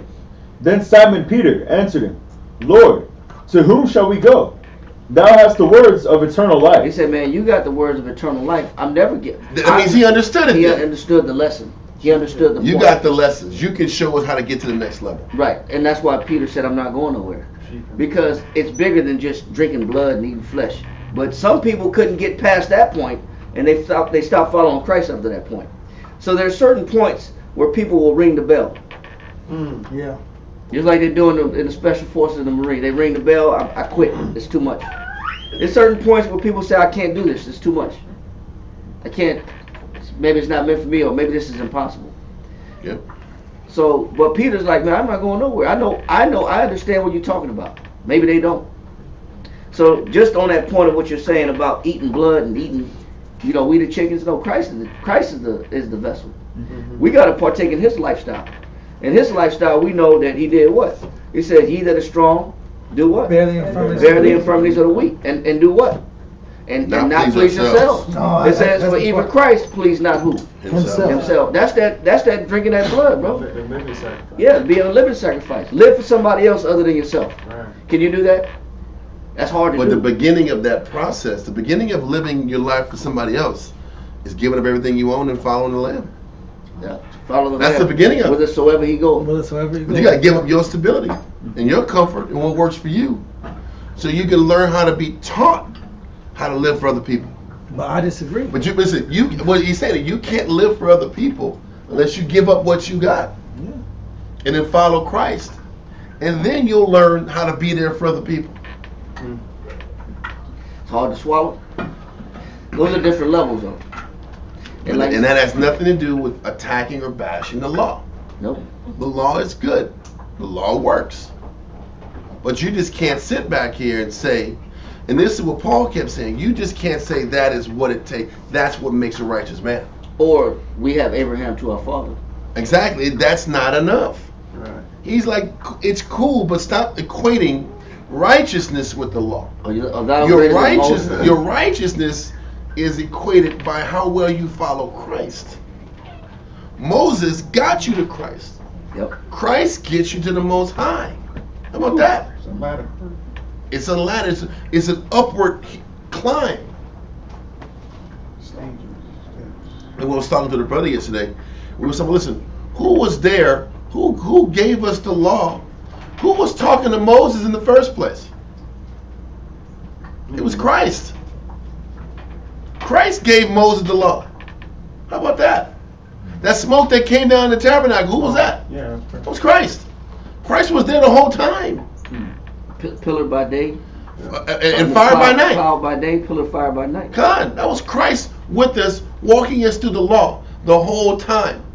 But he gave us the law to prepare us to get to know him.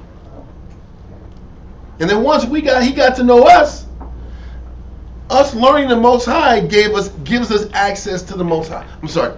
Us learning Christ gives us access to the Most High.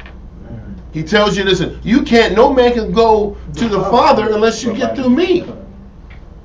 So if you can't get access to the Most High without going to Christ, then who was dealing with Moses and Aaron from the beginning? Christ. Christ was with us the entire time. And in learning how to follow Christ is how we get access to the Most High. Learning the law of Moses gave us access to Christ. Right. Learning Christ gives you access to the Most High. That's the process. Yeah. Well, twist people up is they think the Most High had this one-on-one relationship with Moses. Then it switched from the Most High to Christ. And then Christ back to the Most High. It wasn't that ever. It was Christ, the Most High. Does that make sense? Okay. All right, let's go back to Chronicles. 2 Chronicles 30 and 17. 2 Chronicles chapter 30 verse 17. Hold on one second. I gotta. I'll read that. 2 Chronicles chapter 30 verse 17. For there were many in the congregation that were not sanctified. Therefore the Levites had the charge of the killing of the Passovers for everyone that was not clean, to sanctify them unto the Lord. For a multitude of the people, even many of Ephraim and Manasseh, Issachar, Zebulun, had not cleansed themselves. Yet did they eat the Passover otherwise than it was written.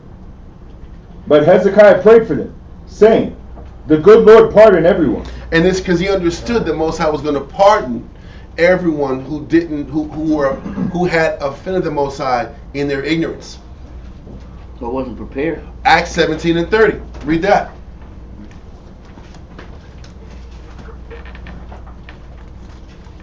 Acts chapter 17 verse 30. And the times of this ignorance the Most High winked at. The Most High winks at our ignorance, our naivety, our youth.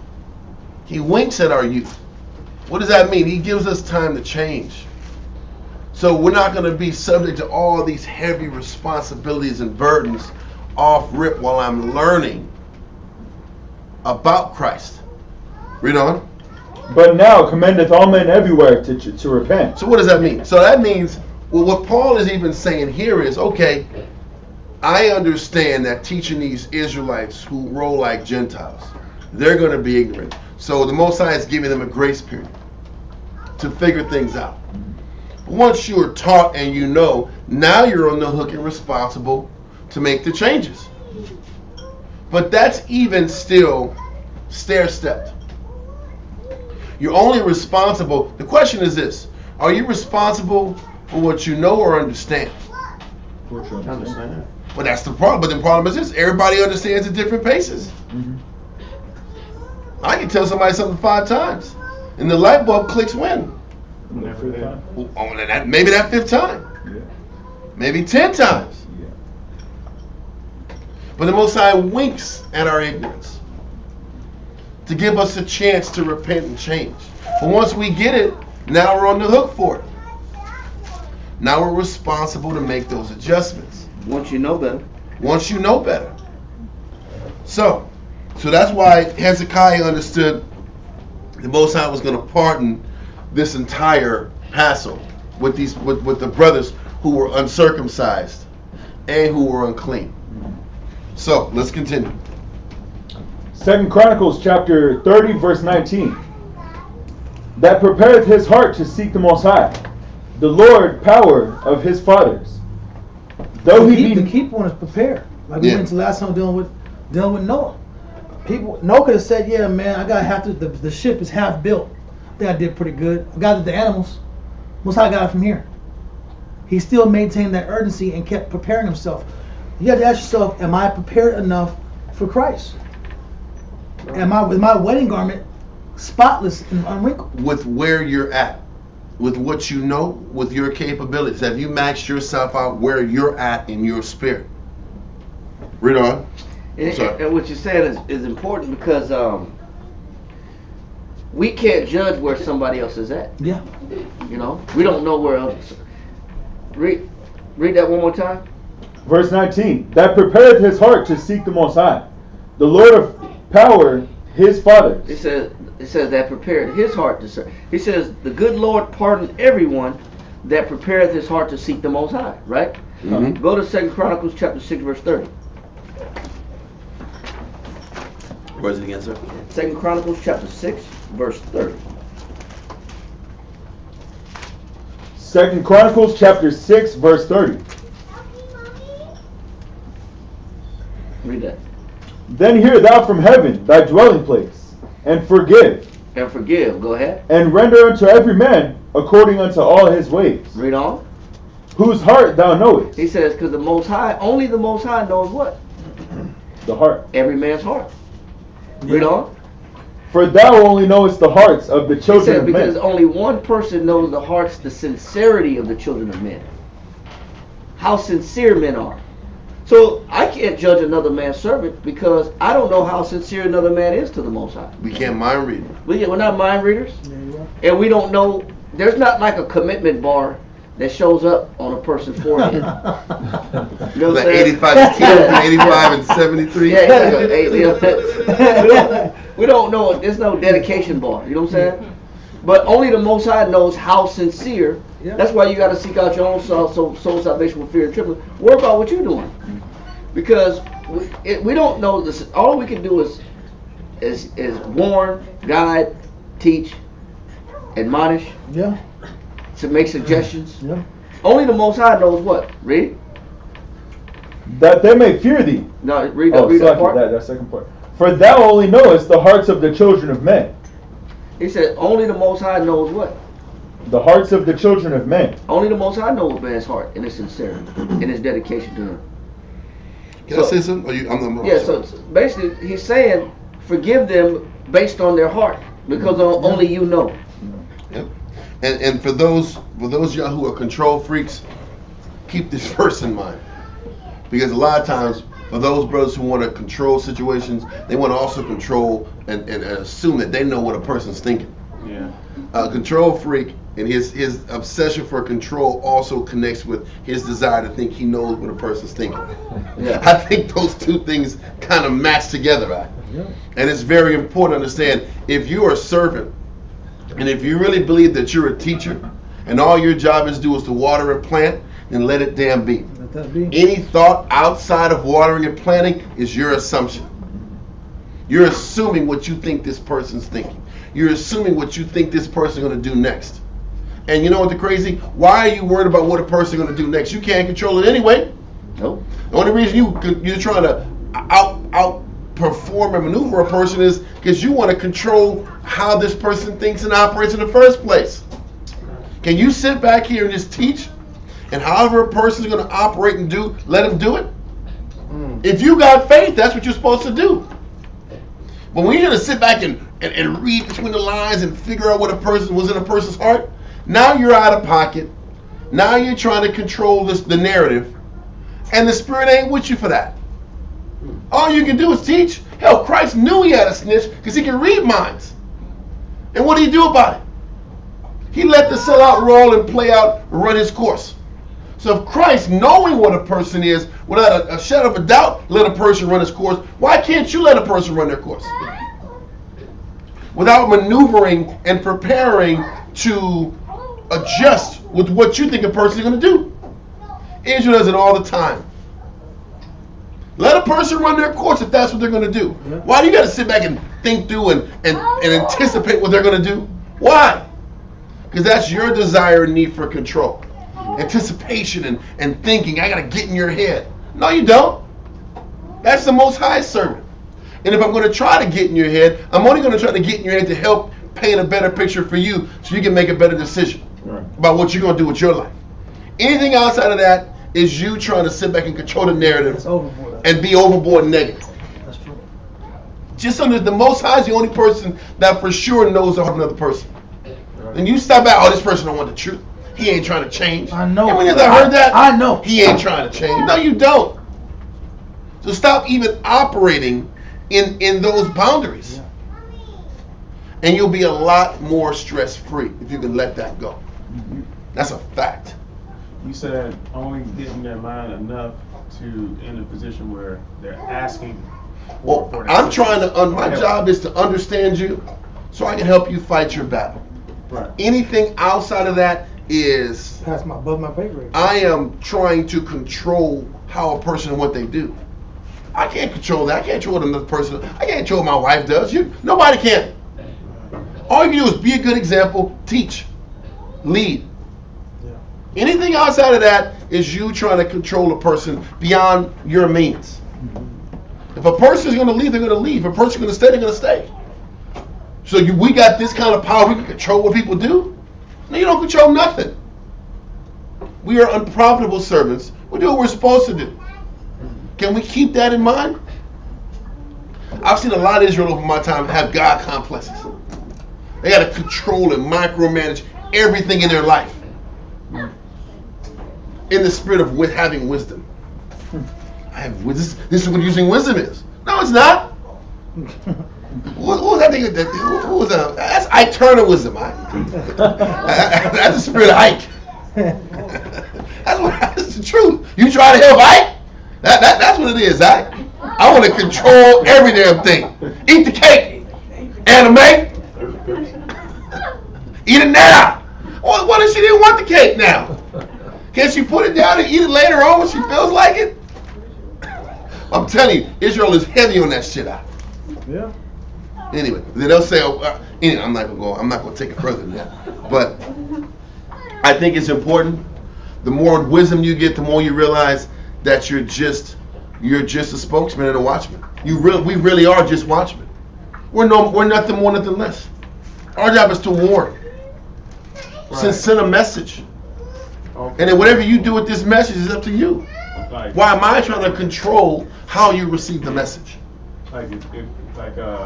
So you're the watchman, you're watching the door, you see the danger. And I'm warning people. Inform them of the danger. And now if you choose to leave the threshold, you choose to take another step, that's on you. But and why am I taking it personal, how you receive the information? Because a lot of times, we want to teach, and we want to control how a person receives the information.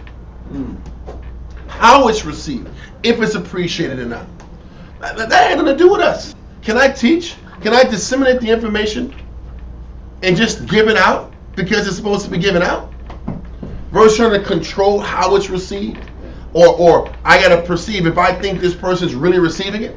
What they got to do with it? That's you injecting yourself into the situation. And that's when you're out of pocket, because a lot of our people operate in that type of perspective. We want to control who receives the message, how they receive it, when they receive it. So, let's continue back. Did you finish your verse? Okay. Yeah, that's perfect. I'm sorry. We're kind of going different places, but let's continue in verse 19. Second Chronicles chapter 30, verse 19. End of 18. The good Lord, pardon everyone that prepareth his heart to seek the Most High, the Lord of his fathers, though he be not cleansed according to the purification of the sanctuary. And the Lord hearkened to Hezekiah, and healed the people. And the children of Israel that were present at Jerusalem. So listen, the Most High, he listened to Hezekiah's prayers, and he healed them. The ones who made that sacrifice, he took care of them. Read on. And the children of Israel that were present at Jerusalem kept a feast of the unleavened bread 7 days with great gladness. And the Levites and the priests praised the Lord day by day, singing the loud instruments unto the Lord. And Hezekiah spake comfortably unto all the Levites that taught the good knowledge of the Lord. And they did eat throughout the 7 days, the feast of 7 days, offering peace offerings, and making confession to the Lord power of their fathers. And the whole assembly took counsel to keep other 7 days. And they kept other 7 days with gladness. For Hezekiah, king of Judah, did give to the congregation 1,000 bullocks and 7,000 sheep. So what they did is they took another 7 days and just kept feasting. Got the double Passover. It was a double bonding act. It was needed though. And that's the point. It's like It's been a long the time. people needed it. We're going to sit back here and really make it about, like he tells you earlier, he said they were making confession to the Lord of the fathers, of their fathers. What does that mean? They were coming clean about what's going on in their life. They was making confession about their problems. How they've been living. How they've been living, how they've been operating. Not even living crazy. Listen, they had a lot to talk about. You know how discombobulated your life has to be? It wasn't just guys like 24 hours, 24 bottles of beer in the water. They weren't just drinking 24 bottles of beer. They weren't just getting high and drunk and going and just eating meats forever, right? They're actually counseling and talking about and venting with each other, right? It was spiritual conversations happening along with the feastings. I just want to make sure it's clear. One is Israel's partying and just club, like the club, 14 days at the club. Yeah, it's like we be having we have councils and the councils go like 2 hours, then it's 4 hours, then it's 6 hours. Like, you know what? Whatever little wine you might have had, it burns off in council. I promise you that. You have like a glass of wine or two, it's burnt. When you start using brain cells neutralize alcoholic buzz. I don't know if y'all know that or not. Problems do not. It does. Whatever little alcohol you have, you start counseling, everything just steams up. I'm telling you, I've never listened. In the world, you don't experience that. When you're drunk, you're drunk. In the truth, you start having counsel, all of a sudden the buzz leaves. Your mind is you're 100% sober. You get a 2-hour counsel and you got some drink in you, it is burned off in 2 hours. Anyway, this is my experience. You looked up and it's like, you know what, the council's not done, but we've gone 6 hours. We have to conclude this at another time. Session. Yes. Yeah, this session. How much more can you counsel? We're already putting 3 for concepts. people to retain the information. It's a lot of concepts. This issue, you've been gone for years. Your life has been crazy. Why don't you absorb this counsel? Let's go 7 more days. And we'll get back to you in a couple of days. We'll go right back at it and keep feeding the spirit. And this is what Hezekiah is doing. Let's keep this thing going. 7 more days. It's good more for the spirit. counsel. It's good for the spirit. Calm. Yep. And that's what's happening. But you're not gonna find a 14-day Passover in the law. Nope. There you go. You're not. But sometimes you got to sit back and just go with the spirit. Let's keep going. And the princes gave to the congregation 1,000 bullocks and 10,000 sheep, and a great number of priests sanctified themselves. And all the congregation of Judah. They had to keep getting more Levi to sanctify themselves to keep up with the pace of all these sacrifices. It's exhausting, huh? Can you imagine? Can you imagine how Solomon felt knocking out 1,000? Yep. That's exhausting, huh? You gotta be tired out. He's sitting back here, 7,000 sheep, 1,000 bullocks. It's crazy, huh? Bulls are harder to do than sheep. You know how big a bull is, huh? Anyway, keep going now. And all the congregation of Judah. 10,000 sheep, with the priests and the Levites, and all the congregation that came out of Israel, and the strangers that came out of the land of Israel, and that dwelt in Judah, rejoiced. So there was a great joy in Jerusalem. For since the time of Solomon, the son of David, king of Israel, there was not the like in Jerusalem. Exactly. So Hezekiah really fought to reestablish how brotherhood was enacted. It was the priesthood. It was the cleansing of the temple. Then he really brought together the unity and the bonds and the brotherhood to try to restore that love for each other again, in hopes that the Most High would still be conscious of restoring the northern kingdom and looking after the southern kingdom for this conduct. It's guaranteed too. When you go to First Chronicles chapter 7 verse 12, read that. I'm sorry, 2 Chronicles 7 and 12. Read that. 2 Chronicles chapter 7, verse 12. And the Lord appeared to Solomon by night, and said unto him, I have heard thy prayer, and have chosen this place to myself for an house of sacrifice. Go ahead. If I shut up heaven, that there be no rain, or if I command the locust to devour the land, or if I send pestilence among my people, if my people which are called by my name, It said, if my people which are called by my name, read on. shall humble themselves, If they humble themselves, go ahead, and pray, and pray, read on, and seek my face, and seek my face, read on, and turn from their wicked ways, and turn from their wicked ways, read on. then will I hear from heaven. They said, then the Most High said he'll hear from heaven. So it's guaranteed the Most High, they'll get the Most High's attention if they make those confessions, pray to the Most High, exactly like Hezekiah is saying, and that he did. It's guaranteed that the Most High will hear us. It's based upon our humility. How humble are we? How much confession can we make about our dirt? See, it goes beyond just the law. It goes to the inner man. Are you guilty? Are you guilty? Do you feel bad for what you do wrong? You know, are you really repentant and sincere about your mistakes? That's what the Most High want to see. And if he sees that, boom, the Most High bless the situation. Yep. Just like he's blessing Hezekiah's Passover. He healed the people. The Most High said he listened to Hezekiah and he healed the people out. But the healing came from what? The confession, the sacrifice, The cleansing of the temple, cleansing. the purifying of themselves, Yes. the purifying of the priest, the purifying of the people, the purifying of the temple. Yep. It was the entire The whole process. is what allowed the Most High to cleanse it. Okay? A lot of the purification ceremonies is symbolic for what we want to do in the inside. Even when you go back to Leviticus and the cleansing of the animals, and you kill before you sacrifice them, you have to clean the inside of the guts. But that was symbolic for us cleaning our inward parts. So that was obviously happening for the Most High to acknowledge it. That's it. Okay, so let's continue. Let's go back to 2 Chronicles 30 in verse 26, right? 26 times. 2 Chronicles chapter 30 verse 26. So there was a great joy in Jerusalem, for since the time of Solomon the son of David, king of Israel, there was not the like in Jerusalem. Okay. Then the priests, the Levites, arose and blessed the people, and their voice was heard, and their prayer came up to his holy dwelling place, even unto heaven. Okay, so now we're going to let that go and go to Josephus, book 9, chapter 13, paragraph 3 through 4.5. I think it's 4.5. Yeah.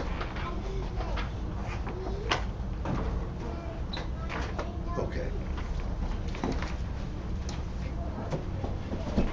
Okay, so it's 9, 13, and 3. Yes. Start at the beginning of Paragraph 3. Okay. Josephus, The Antiquities of the Jews, page 264, paragraph 3.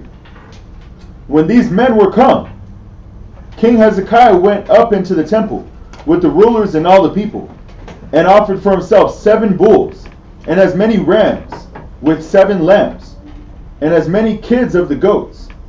The king also himself and the rulers laid their hands on the heads of the sacrifices, and permitted the priests to complete the sacred offices about them. So when listen, he says the king also himself and the rulers laid their hands on the heads of the sacrifices. When you lay your hand on the sacrifices and on the head of the sacrifices, what are you saying? What is being implied here? What's being implied is that you are transmitting your sin onto this animal. Yeah. So once this animal is killed, I'm saying in the spirit that this sin is going to die with it. That's what's happening. And this was the process of cleansing the priest and Hezekiah. When they put their hands on the head of the goat, that was them saying symbolically that the sin that I've been doing is going to die with this animal. The intention wasn't to just kill animals every damn week. The intention was that this animal's death is also the death of the wickedness that's in me. That's why they put their hands on the animal's head. Does that make sense? It still goes back with that time we read about the scapegoat. In the Day of Atonement, they put their hand on the goat, and all the sins and wickedness of Israel is applied on one goat to die and one goat to run off on the damn field to figure out what he's going to do next. It's the truth. Yeah. But it's still the sin symbolic of leaving the campsite. Or the sin is going to die with this animal. Continue. So they both slew the sacrifices and burnt the burnt offerings, while the Levites stood round about them, with their musical instruments, and sang hymns to God, and played on their psalteries. And they were instructed by David to do. And this, while the rest of the priests returned the music, and sounded the trumpets which they had in their hands. And when this was done, the king and the multitude threw themselves down upon their faces, and worshipped the Most High. He also sacrificed 70 bulls, 100 rams, and 200 lambs. He also granted the multitude sacrifices to feast upon, 600 oxen, and 3,000 other cattle. And the priests performed all things according to the law. Now the king was so pleased herewith that he feasted with the people, and returned thanks to the Most High. But as the feast of unleavened bread was now come, when they had offered that sacrifice, which is called the Passover, they after that offered other sacrifices for 7 days. And when the king had bestowed on the multitude, besides what they sanctified of themselves, 2,000 bulls, and 7,000 other cattle, the same thing was done by the rulers, for they gave them 1,000 bulls, and 1,040 other cattle. Nor had this festival been so well observed from the days of King Solomon, as it was now first observed with great splendor and magnificence. And when the festival was ended, they went out into the country and purged it, and cleansed the city of all the pollution of the idols. Which is phenomenal. They started going outside of, first of all, Hezekiah had to clean house inside the temple. And then once the temple was clean, then the movement was to sit back and take out all the neighboring cities that were polluted with the idolatry. That's significant, because the scriptures say having a readiness to revenge all disobedience once your obedience is fulfilled. We're not qualified to correct or advise anybody else until the cleaning has happened within ourselves. Time. So Jerusalem was that point city, that head city. They had to sit back and wipe out that first, all the bad elements there. Then they trickled down that positive reinforcement everywhere else. Okay? Let's continue. The king also gave the order that the daily sacrifices should be offered at his own charges, and according to the law, and appointed that the tithes and the first fruits should be given by the multitude to the priests and the Levites, and that they might constantly attend upon divine service, and never be taken off from the worship of the Most High. So first of all, the king said, listen, I will make sure from my own pocket that the offerings, the daily offerings come on. Because obviously the nation wasn't in position financially to do that. He said, all I'm going to sit back here and make the people do is make sure they take care of the priests. I'll take care of the nation, the budget, the government budget will make sure there's enough cows and animals to get killed. But everybody else, people got to be responsible for taking care of the Levite priests like it was supposed to be. Read on. Accordingly, the multitude brought together all sorts of their fruits to the priests and the Levites. The king also made garners and receptacles for these fruits, and distributed them to every one of the priests and the Levites, and to their children and wives. And thus did they return to their old form of divine worship. So they got that system rolling where the priests were taken care of. Priests taken care of, it was ordered, everything was organized. Read on. Now when the king had settled these matters after the manner already described. Stop. We're not going to go into that part yet. Let me see. Where are we at now? Let's go to 2 Chronicles 31, verse 1 through 21.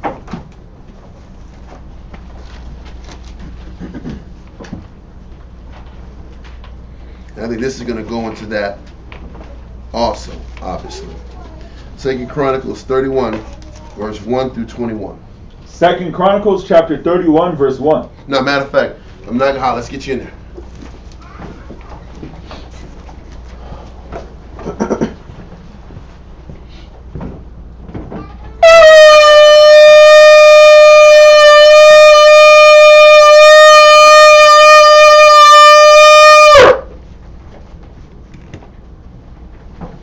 Nagaha, Shah, Shabbatah, Ban, Shemayawan, Ban, Yasha Allah. Nagaha, Shah, Shabbatah, Ban, Shemayawan, Ban, Yasha Allah. I mentioned. Yahweh Hashem Yahweh Shabbatah. Yahweh Hashem Yahweh Shai Brakatham.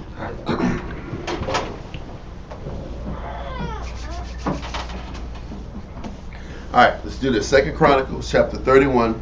We're going to read the entire chapter, and then we're going to see what kind of time we got left before we start into when things really ramp up in Hezekiah's kingdom. And while we explain why the title goes into Hezekiah's push for unity and his foresight. After we finish Chronicles 31, we're going to talk about his foresight and the things he did to kind of prepare himself for what he knew was coming in the line. So, Chronicles 31. 2 Chronicles chapter 31, verse 1. Now when all this was finished, all Israel that were present went out to the cities of Judah and brake the images in pieces, and cut down the groves, and threw down the high places and the altars out of all Judah and Benjamin, and Ephraim also, and Manasseh, until they had utterly destroyed them all. So listen, what's crazy is that they had a manhunt to take out the altars in Ephraim and Manasseh. What kind of damn fight was that going on? Ephraim didn't even want to come to the damn Passover. Read on. Then all the children of Israel returned, every man to his possession, into their own cities. So that was like war, right? To sit this, you gotta understand, that was really war. You think that happened easily? You think they was able to sit back here and go, even in the Judite times, you think it was easy to come down and break these guys' gods? And their positions and their power structure? They're not giving it up. This for free. Especially how superstitious our people That's are. what I'm saying, right? That was war. That was civil war right there. To sit back and get everything reestablished back into order. It had to have brought the military in to sit back here and keep this under control. Read on. Verse 2. And Hezekiah appointed the courses of the priests and the Levites after their courses, every man according to his service, the priests and Levites for burnt offerings and for peace offerings to minister and to give thanks, and to praise in the gates of the tents of the Most High. He appointed also the king's portion of his substance for the burnt offerings, to wit, for the morning and evening burnt offerings, and the burnt offerings for the Sabbaths, and for the new moons, and for the set feasts, as it is written in the law of the Most High. So he said that the nation was going to cover that expense. The kingdom was going to cover the expense of all the sacrifice and the animals that are needed for the day sacrifice, the night sacrifice, and all the other sacrifices required. Read on. Verse 4. Moreover, he commanded the people that dwelt in Jerusalem to give the portion of the priests and the Levites, that they may be encouraged in the law of the Most High. He says, read verse 4 again. Verse 4. Moreover, he commanded the people that dwelt in Jerusalem to give the portion of the priests and the Levites, that they might be encouraged in this law of the Most High. What does this mean? What he's saying is, okay, we got to sit back here and give these Levites some security. And we got to sit back and put pressure on the people of Jerusalem to sit back and give the Levite families confidence that if I do this, I'm going to be able to pay my bills. Think about this. How would they pay their bills when Ahaz closed the doors, right? Think about that. When Ahaz said, I'm shutting these goddamn doors down. How are the Levites going to eat? All they knew was priest stuff. They didn't know farming. What type of job occupation did they have besides priestly stuff? The Levites, the singers were the singers. What were the singers going to do after they couldn't sing, huh? What were they going to do, huh? Singing on the corners or something. That's what I'm saying, huh? They was going to sing. They going to sing. What else are they going to do? All these Levites had to get jobs and pay bills. But they didn't have any experience. That's scary, huh? One day you working to do the work of the Lord, and then one nigga that shuts down the factory, huh? Yeah. He shuts down the factory, and all of a sudden, your house might be subject to be taken. Because once again, they didn't have any cities of their own, right? They were literally subject to what the people gave them for their livelihood. So what did they do when this dude shut everything down? You're out there. They was out there having to figure it out, right? It was good times, right? All over again, right? Yeah. So now he's like, okay, we got to sit back and reinstitute taking care of these Levites. Make sure the bills are paid, the people are helping these men out, so there's regained confidence in what we're doing. There's regained confidence in the priesthood. Don't forget, what made Hezekiah great anyway was his proactivity in breaking down high places. How proactive he was in stomping out rebellion. How proactive he was in breaking this cycle of negativity. Because everybody else leading up to him let the high places be. Let individuals be individuals. But he understood the Most High wasn't going to be able to bless us if we just let everybody do what they want to do. So we're going to forcefully sit back here and go into these cities and break cats off. And you know what? If I'm going to forcefully do it, I got to be willing to go to war and violence. How did the people's backing? How did the people's backing out? Win that? But all he had was Jerusalem's backing. Everybody wasn't locked in. They had to go to war. But you know what the reality is? Sometimes when you're imposing your spiritual will, it is going to be a fight. All the time. And that's sometimes all the time. Because everybody don't want to lock in. People get caught into systems and ways of doing things. So anyway, verse 4 deals with the fact he had to create a system to take care of the Levites, because for years they weren't taken care of. So now, don't forget, we kept reading about how the Levites, there wasn't enough Levites to perform these ceremonies. Why? Yeah. Maybe they were doing different jobs. They had to survive. Maybe they quit being Levites. There's a shortage. Why was there a shortage? What were they doing? They didn't just die. They were doing other things. Maybe some of these guys lost faith in the occupation. Lost faith in working the occupation. Yep. Maybe they started becoming farmers. And they shut the temple down. Indentured servants. Maybe they went to the post office. I don't know. What could happen? They was at JPS. My point is, reestablishing confidence back in the old systems is what Hezekiah did. Verse 5. Verse 5. And as soon as the commandment came abroad, the children of Israel brought in abundance the first fruits of corn, wine, and oil, and honey, and of all the increase of the field, and the type of all things brought they in abundantly. Yep. And concerning the children of Israel and Judah that dwelt in the cities of Judah, they also brought in the type of oxen and sheep, and the type of holy things, which were consecrated unto the Most High their power, and laid them by heaps. Good.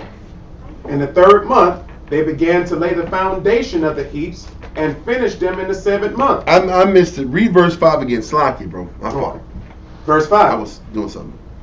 And as soon as the commandment came abroad, the children of Israel brought in abundance the first fruits of corn, wine, and oil, and honey, and of all the increase of the field. So now what's showing is the Most High was blessing everybody's crops now. The crops were increasing.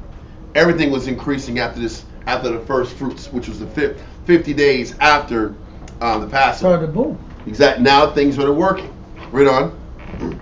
And the type of all things brought they in abundantly.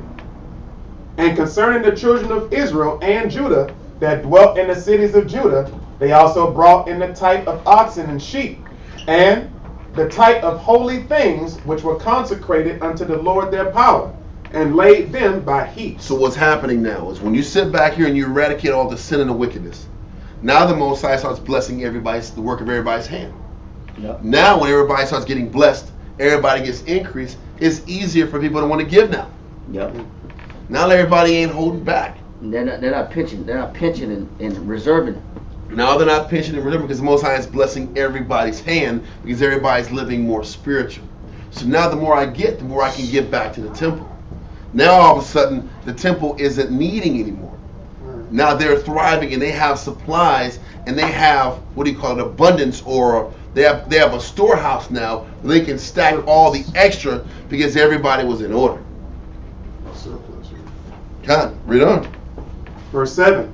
In the 3rd month they began to lay the foundation of the heaps, and finished them in the 7th month.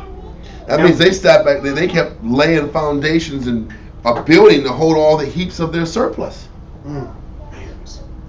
So everything just turned overnight. Yep. Did you want that? Just because they sat back here, get what you want to get. But just because they sat back here and they eradicated the sin in the high places out. In that individualistic spirit. There was a physical effect. There was a physical effect, tangible effect. It happens in real life though. Come You on. start making real changes. Yep. Start seeing tangible changes in your physical But life. the changes come a lot of times from eradicating bad elements. Ill spirits, yeah. Because all these people that want to do their thing and do their high places, they had to get pushed out the way. It was get down and lay down. It was. And then after they were eradicated and all the high places was eliminated, now we can push the Most High. Now we can get blessed. And in multiple historical accounts of Israel, we tap into idolatry. Most High, He sanctions famines. Yep. And it also shows you when you change the culture, it don't take long to see the fruits of it. Nope. It doesn't take long to see the fruits of growth when you eradicate negative. Poor culture, yeah. Con, what you gonna say? Oh, I'm sorry. That Malachi 3 and 10, did you want that or no? That's just tithes in the storehouse. God, that's You good. might as well do. Malachi 3 and 10.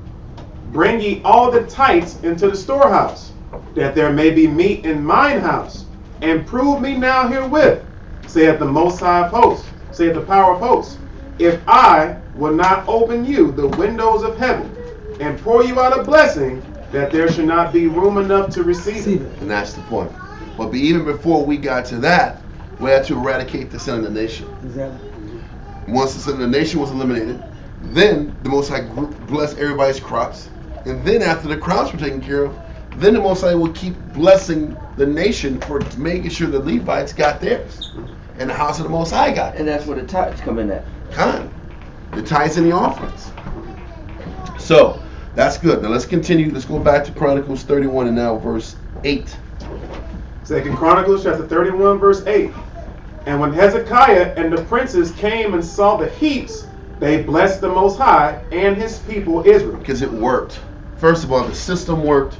The eradicating of wickedness worked. The reforms worked. The Passover worked.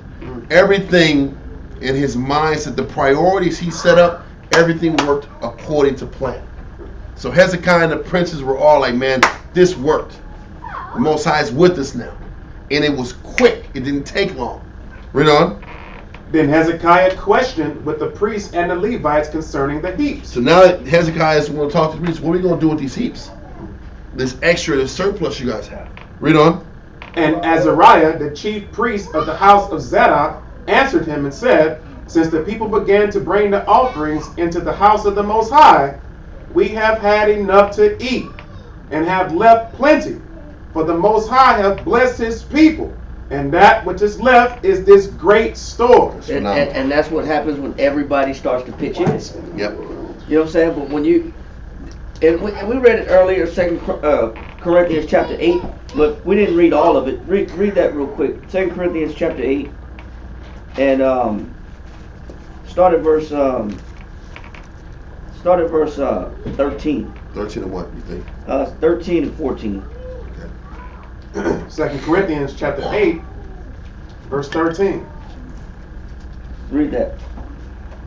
For I mean not that other men be eased. Because the way the Most High made things is that when you got a church body, a body of believers, it's not meant that certain men just do all the work and then some men just sit around and enjoy and reap the benefits of the men that's busting their butt.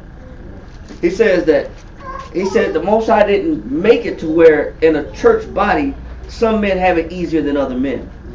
Read that again. For I mean not that other men be eased, and that. ye burdened. And one person doing, or few men doing all the work. Read on.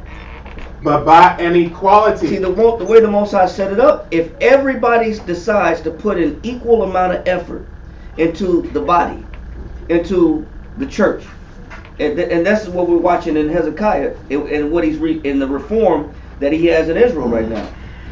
So it's showing you how everybody's pitching in, everybody's a believer, everybody's participating. It's just not some just eating off and eating off the benefits of other people's labor.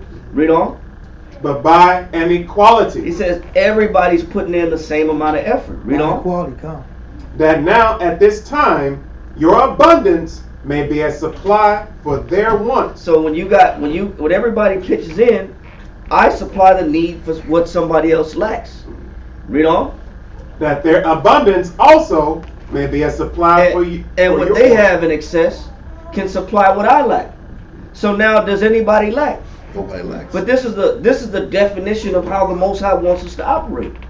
Everybody puts in an equal amount of effort, and everybody will be taken care of. That's just something that, especially amongst our people, of why we don't like going to church. Because we see a new jet, we see the new Cadillac, we see new elevators, we see a new aircraft, we see a new Winnebago, and but the rest of the population of the people, the congregation, is suffering.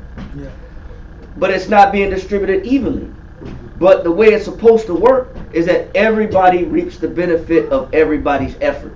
And if we can come together and learn that, then the Most High can like he said in Psalms 133, he commands the blessing. Yeah. Whether it's unity, he commands the blessing. Now the Most High can bless what we're doing when everybody's putting in, and everybody's putting in on an equal basis. That's the way it's supposed to be. And that's all the Most High is waiting on for a church to work. You know, one church that we saw in Florida, I commend the pastor because he bought out an old mall. He bought out an old mall in Florida, in Jacksonville, and everybody in the church works in the mall. He hires the people that go to church. They got restaurants. They got a gym. That's cool. Everybody that goes to church get the free gym membership. They work the restaurants. They all pitch in like a family. And it's the only time I've actually seen on a church level, non-Israelite level, where the pastor is actually distributing the wealth amongst the people. That's cool. They pay each other bills. They pay the bills for the congregation. I forgot the pastor's name, but that kind of unity is hard to come by.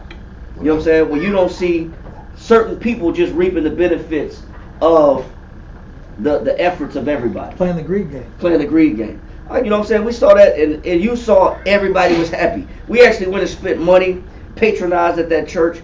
It was an old mall. Went into their restaurant. Everybody's happy. The service was happy. The food was good. You know, we walked through the mall. They got t-shirt shops. The t-shirt shops are owned by the people that go to the church. You know what I'm saying? The gym is worked by people that go to the church. People that are working out are people that go to the church. It's all for the church. And you don't see it that often where our people can do that. Extremely rare, bro. Very rare, bro. Very rare. To see unity actually work. That's when unity actually works, bro. It's when everybody pitches in, because everybody buys in. Everybody believes in what's being done. And that's hard to see. It's hard to come by, but when you see it, it's wonderful. You see it, it's beautiful. All right? Just wanted to bring that out. You can let that go. Okay. So let's get back to Chronicles, 2 Chronicles 31 and verse 11. 2 Chronicles chapter 31 verse. But you know what? That wouldn't be possible, Shamshawan, if somebody want to get their life up. Yep. Right. The whole idea about everybody coming together sounds good in theory. Right. In applications is different. It's not easy in application. That's why Christ says study the ant, or the scriptures say study the ant. Oh, sluggard. An ant is blind, and you never see an ant find a Dorito chip and go his own direction. Or go to corner. You go to corner like this.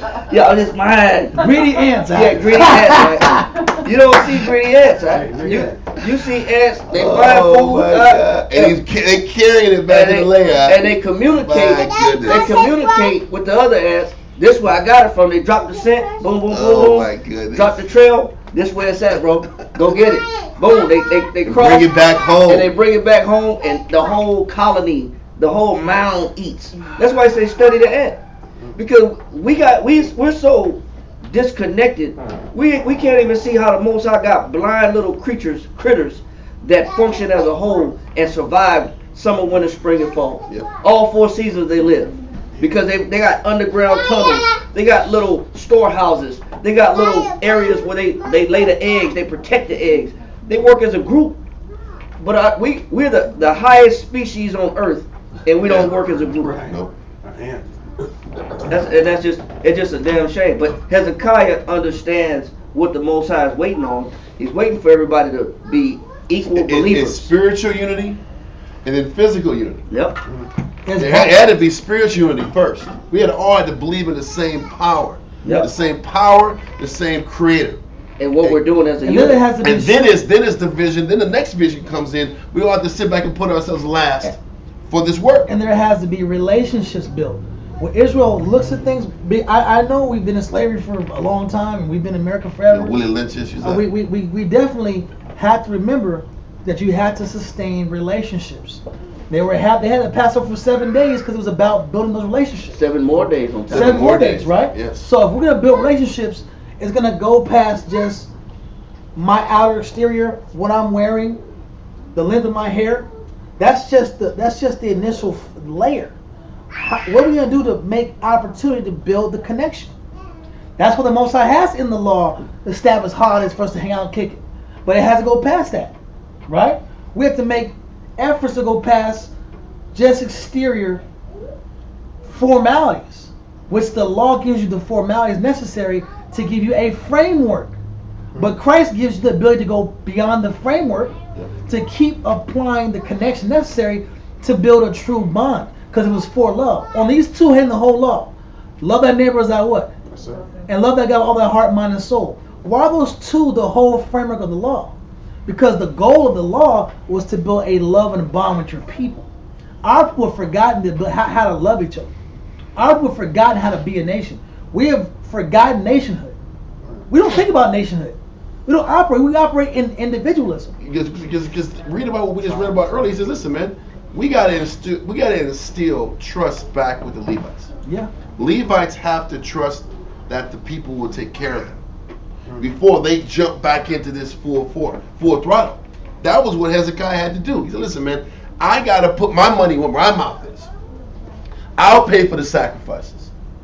Everybody sees me come out of my pocket for the sacrifices. Now then you guys will be more inclined to come out of your pocket to help the Levites." I gotta put faith in you, and you gotta put faith in me. Exactly. And that's the hardest thing in the world. And as every law system, there's loopholes in law systems. Because even what Chef Sharon was saying about that Yeah. church in Florida, you think people came off of comfortable jobs to go work at the church and took lesser pay? You think they were sitting back here? It's a pay cut. They took pay cuts, longer hours, to establish whatever system they had going on to actually get it up off the ground. It was only a handful, like all jobs, all what do you call it? Endeavors. Yeah. A handful of people do it. They work all the crazy hours. They take the risk, and then once things get established, everybody else comes around. That was what Hezekiah did. I'm gonna put my money where my mouth is, and then everybody start giving a little more after they see somebody else make the Jews require a sacrifice. sign. And that's the point. We need a sign to see, okay, this is gonna work. The sign is you build lost. You build it first, then I'll follow. That's it. And that's okay. Our people have different degrees of faith. Yep. Someone has to be a forerunner of faith, like Noah. Someone has to be a forerunner of faith, like Moses. Someone has to be a forerunner of faith, like David. Someone has to be a forerunner of faith till we graduate to Christ. Yes. Don't we see it's a progression?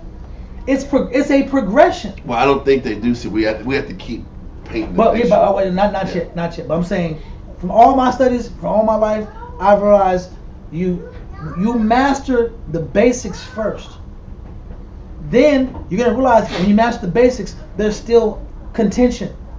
I don't care how much you learn the basics, which is phenomenal. The basics matter, but there's gonna be arguing and contention. Because you still even got here. Listen, the law was established again. Yeah. But you know what's still there? Selfishness. Yeah. Selfishness was still there. Doubt. Doubt.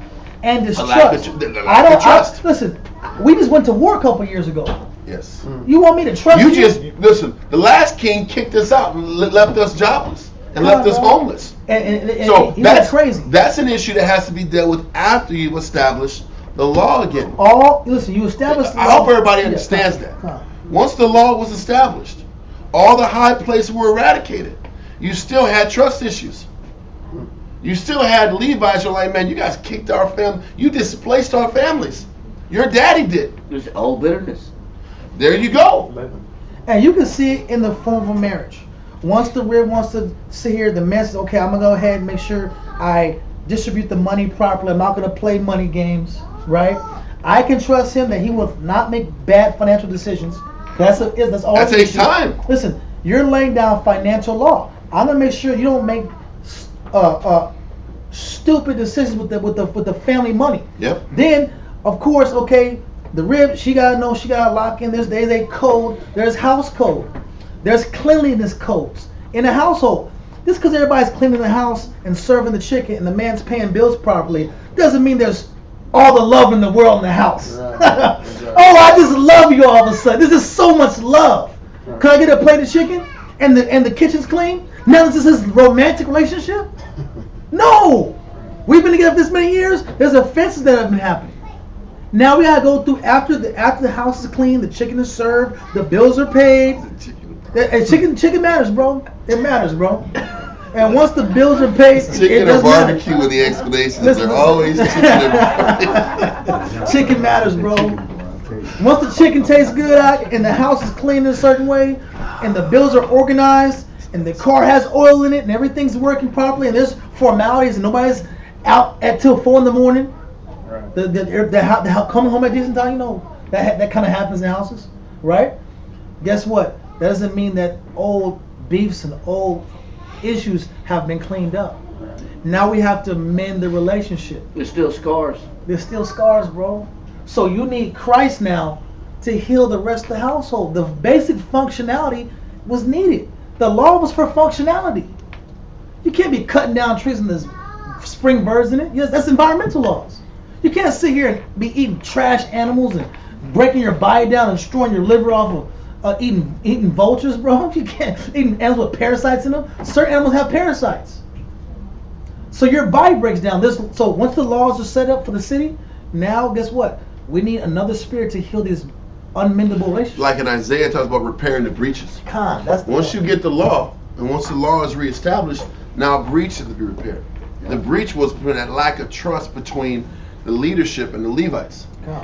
And the lack of connection between the people and the Levites. Even in Ezekiel, when he said that if a man changed, he's a sinner, and he starts to, ask the Most High, he repents from his sin, he still has to go back, he says, and give again which that he had robbed. Yes. You still got to go back and make right. That's true. Even if you repent, you still got to make right. That's true. And then after that, the scripture says a brother offended is harder to win in the city. Even after you sit back and give back what you took, you still got to make things right and work on trust and repair the breaches. You can go through the physical law of giving back what I took. But listen, if I stole something from your house and you caught me, damn, you got me, bro. You got me, bro. Let me give you double what I took. Salakia. I'll see you tomorrow. See I'm ya. not gonna see you No, I ain't. I'm putting all my china up. All the china. Listen, all the jewelry, everything's hidden. You're gonna see 2 table spots, and it's gonna be some plastic forks, plastic plate, and a plastic cup. You ain't getting nothing. All things legit. of value are put up. Yeah, and you can't go upstairs. You go to the downstairs bathroom, bro. It's the downstairs I like to bathroom. use the bathroom. All the doors are locked. All the doors are locked. Everything is fortified and secure because you're trying to be a brother. That don't mean the trust is there. And this is what's happening with Ezekiel. All the good faith, Let me sit back and show the Levites that I got their back. And I'm going to keep you employed regardless of what the people do. Yeah. And the people saw that. And the people said, man, I can give, man. Let me give. And then everybody starts to reestablish trust. Good faith. And that's so important. And this is what Hezekiah was doing after the law was established everywhere. And everybody was in the same mindset law-wise. Mm-hmm. Now we had to deal with the internal problems. The problems in the guts of the people of the nation. Yeah. Does that make sense? Okay. Do you have anything else? No, that's it. Mm-hmm. Okay, so where are we at in 2 Chronicles 31? Verse 11. Okay. Then Hezekiah commanded to prepare chambers in the house of the Most High, and they prepared them, and brought in the offerings and the tithes and the dedicated things faithfully, over which Conaiah, the So Levite, it says Hezekiah commanded to prepare chambers in the house of the Lord and prepare them. Mm-hmm. So that they're all those. I don't have a picture of the temple on me, or maybe I do. I can put it on here. Give me 1 second, y'all, so I can show y'all this temple and where they put these extras, the extra items. Maybe I can. Yeah, I can do it from here. 1 second. I got the most baby image in the world. That ain't gonna work.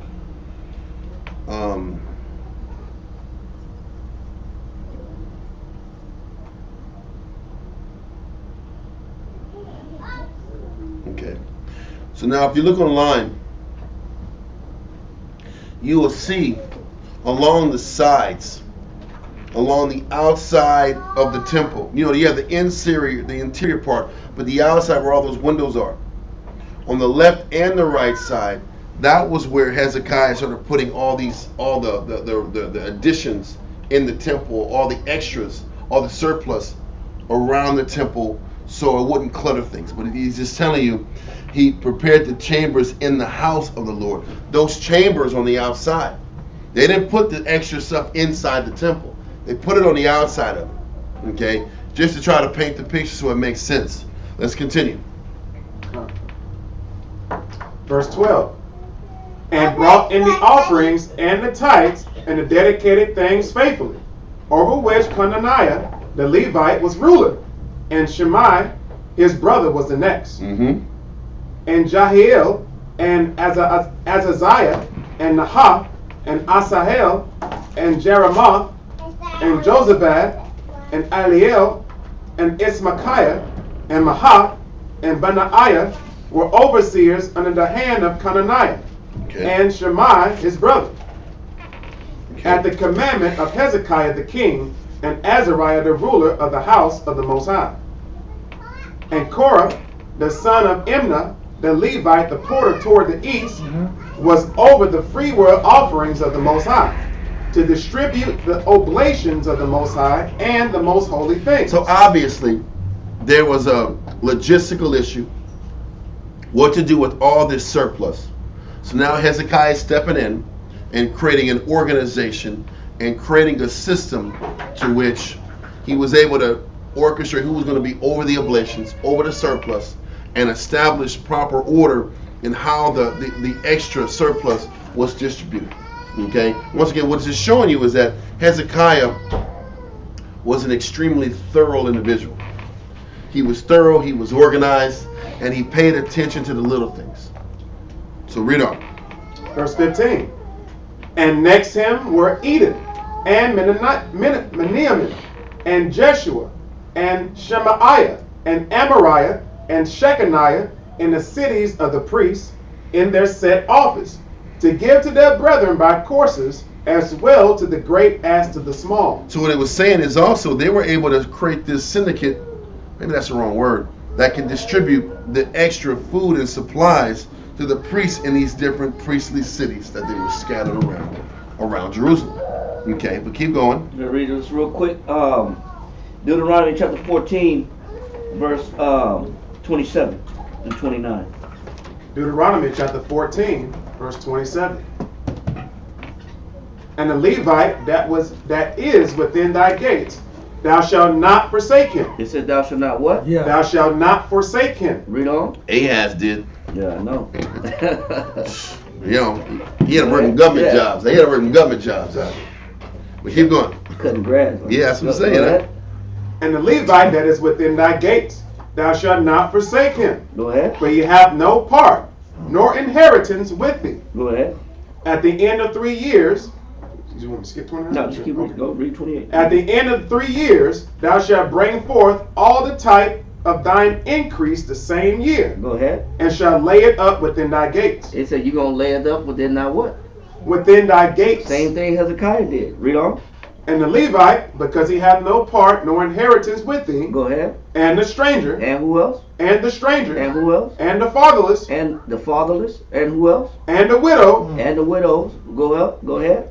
which are within thy gates, And within thy gates. So with the excess, you're supposed to take care of who? Priest. The priests. Who else? The widows. The fatherless. So this is what you do with the excess. You look out for people that got need. Read on. which are within thy gates, shall come and shall eat and be satisfied. So you still look out for those that don't have nothing. Okay. And that's what Hezekiah is doing. He's doing everything that the law says anyway. Even when he was eradicating the high places, the law says you're supposed to eradicate the high places when you take over another nation. When you go into another nation, that's part of the law. He started reinstituting the laws after everything was purged. Okay. He started taking care of the people after everybody was tied in and working together as a unit, just like the law says. You can get back to the law after you've reestablished and built the foundation from the ground up. Okay. Read on, finish that. Come. Shall come and shall eat and be satisfied. Go ahead. That the Most High thy power may bless thee in all the work of thine hand, which thou doest. And that's how you get the Most High to bless you. Is you take the excess and you give it to those that don't have. And you look out for the rest of the congregation. Because everybody's buying in, but not everybody can give. But that doesn't mean they get neglected. Okay. So now let's get back to 2 Chronicles 31. And let's do verse 16 now, I think. 2 Chronicles chapter 31, verse 16. Beside their genealogy of males from 3 years old and upward, even unto everyone that entereth into the house of the Most High, his daily portion for their service in their charges according to their courses, both to the genealogy of the priests by the house of their fathers, and the Levites from 20 years old and upward in their charges by their courses, and to the genealogy of all their little ones, their wives and their sons and their daughters through all the congregation. For in their set office they sanctified themselves in holiness. Also of the sons of Aaron the priest, which were in the fields of the suburbs of their cities, in every several city, the men that were expressed by name, to give portions to all the males among the priests, and to all that were reckoned by genealogies among the Levites. And thus did Hezekiah throughout all Judah, and wrought that which was good and right and truth before the Most High his power. And in every work that he began in the service of the house of the Most High, and in the law, and in the commandments, to seek his power, he did it with all his heart and prospered. So once again, listen. So he was skilled, he was sincere, his heart was pure, his intentions was establishing the nation first spiritually. Now we're going to go into what he does militarily and strategically.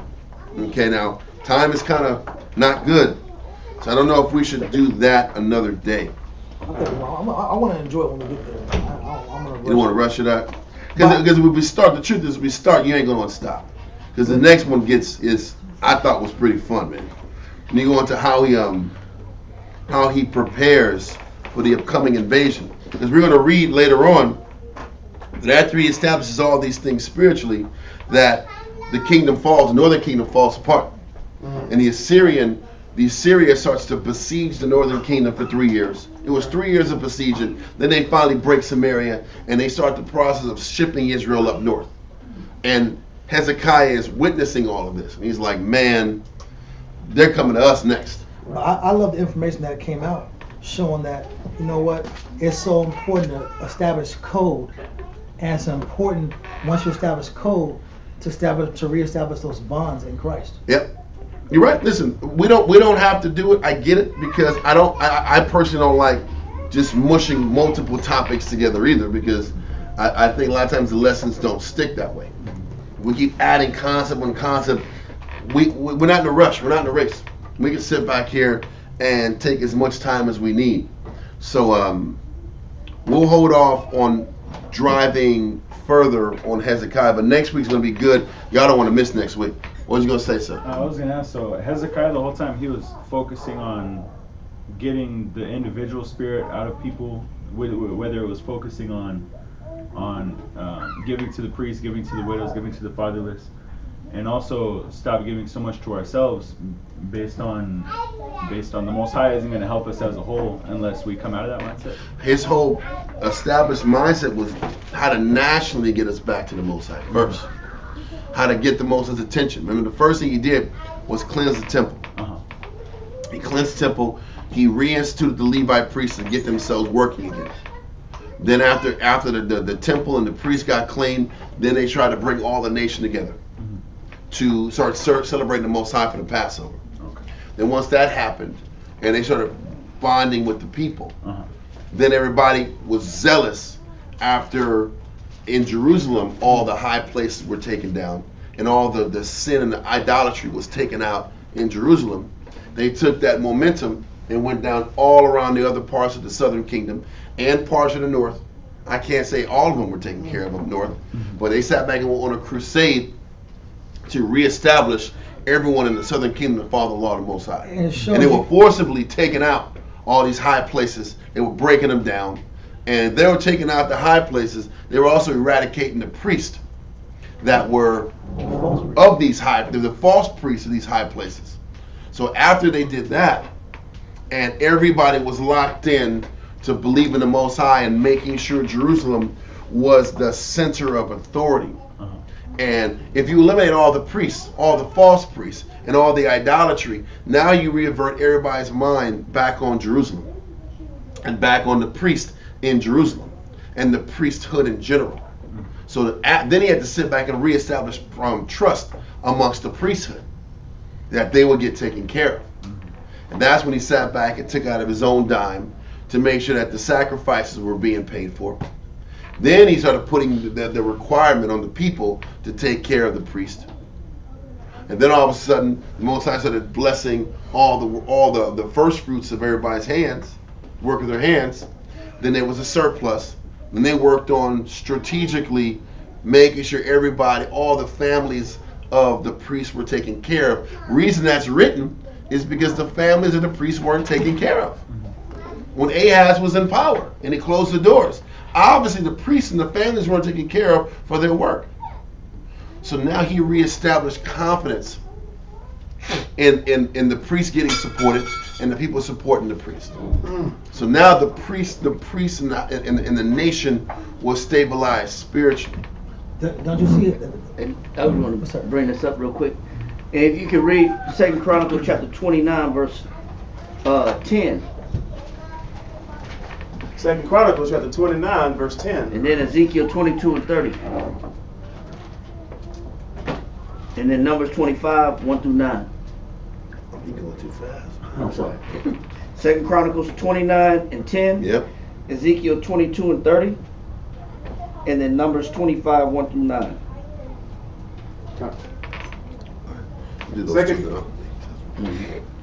Second Chronicles chapter 29, verse 10. Now it is in mine heart. But Hezekiah, it's very important to know that all it takes is one man. Yeah. To start a revolution. Yep. He said, now it is in mine heart. Read on. Now it is in mine heart to make a covenant with the Lord power of Israel, that his fierce wrath may turn away from us. He said, I'm going to make sure, I'm going to put the relationship of the nation between us and the Most High as a people, I'm going to put that relationship on my back. Yep. I'm going to be the one to say, I'm going to spearhead the operation to say, I want the Most High to be at peace with us. How do we know that that's right? Then read Ezekiel 22 and 30. Ezekiel chapter 22, verse 30.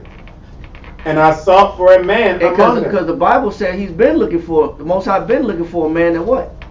And I sought for a man among them that should make up the hedge. That should make up the what? That should make up the hedge. That should put a barrier. Go ahead. And stand in the gap. The Most High been looking for a man to make up the hedge. Fill that gap. And stand in the what? And stand in the gap. So so who's going to stand between the nation of Israel and the Most High? Moses is not there. His father Ahaz did a horrible job. So Hezekiah said, you know what, regardless of the state of my father, I'm going to make sure I'm responsible for the relationship between the Most High and my people. I'll stand in the gap. Yep. Read on. You know, standing in the gap also means I'm going to fill in these gaps. Yeah. I'm going to help fill in the gaps of the nation. And all these holes in how Israel systematically operates, somebody has to help fill those holes and those gaps. What's lacking? What's lacking? Listen, systems and strategies and approaches, and Israel needs that to kind of lock in. Christ called Israel sheep. If Israel's sheep, then somebody has to create the system for the sheep to lock into. This is what Hezekiah was doing. And then let's help create systems for Israel to operate in so they can flourish. We don't got to overthink this. Let's just help think for Israel and set up these spiritual systems for them to lock into, to make the choice and decision to do the right thing easier. This is what Moses talks about, creating a hedge around your wife. Yeah. And creating thorns around to make sure any outside obstacles, it's not so easy to get in. This is what creating a hedge is. This is what Ezekiel was talking about. Let's create a system to where outside negative influences, it's not easy to penetrate who I'm protecting. Effect, yeah. And who I'm trying to protect from a negative effect. This is what Hezekiah did. This is what Ezekiel was doing. This is what the Most High is looking for, somebody to create that hedge and that protection around his people. That's a barrier of safety. Khan. There's a verse, I put it in my notes. Give me half a second. I know I got it.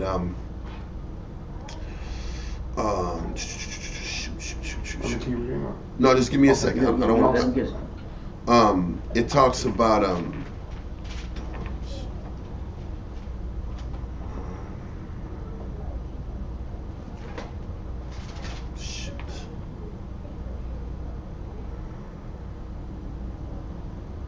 not far off of it.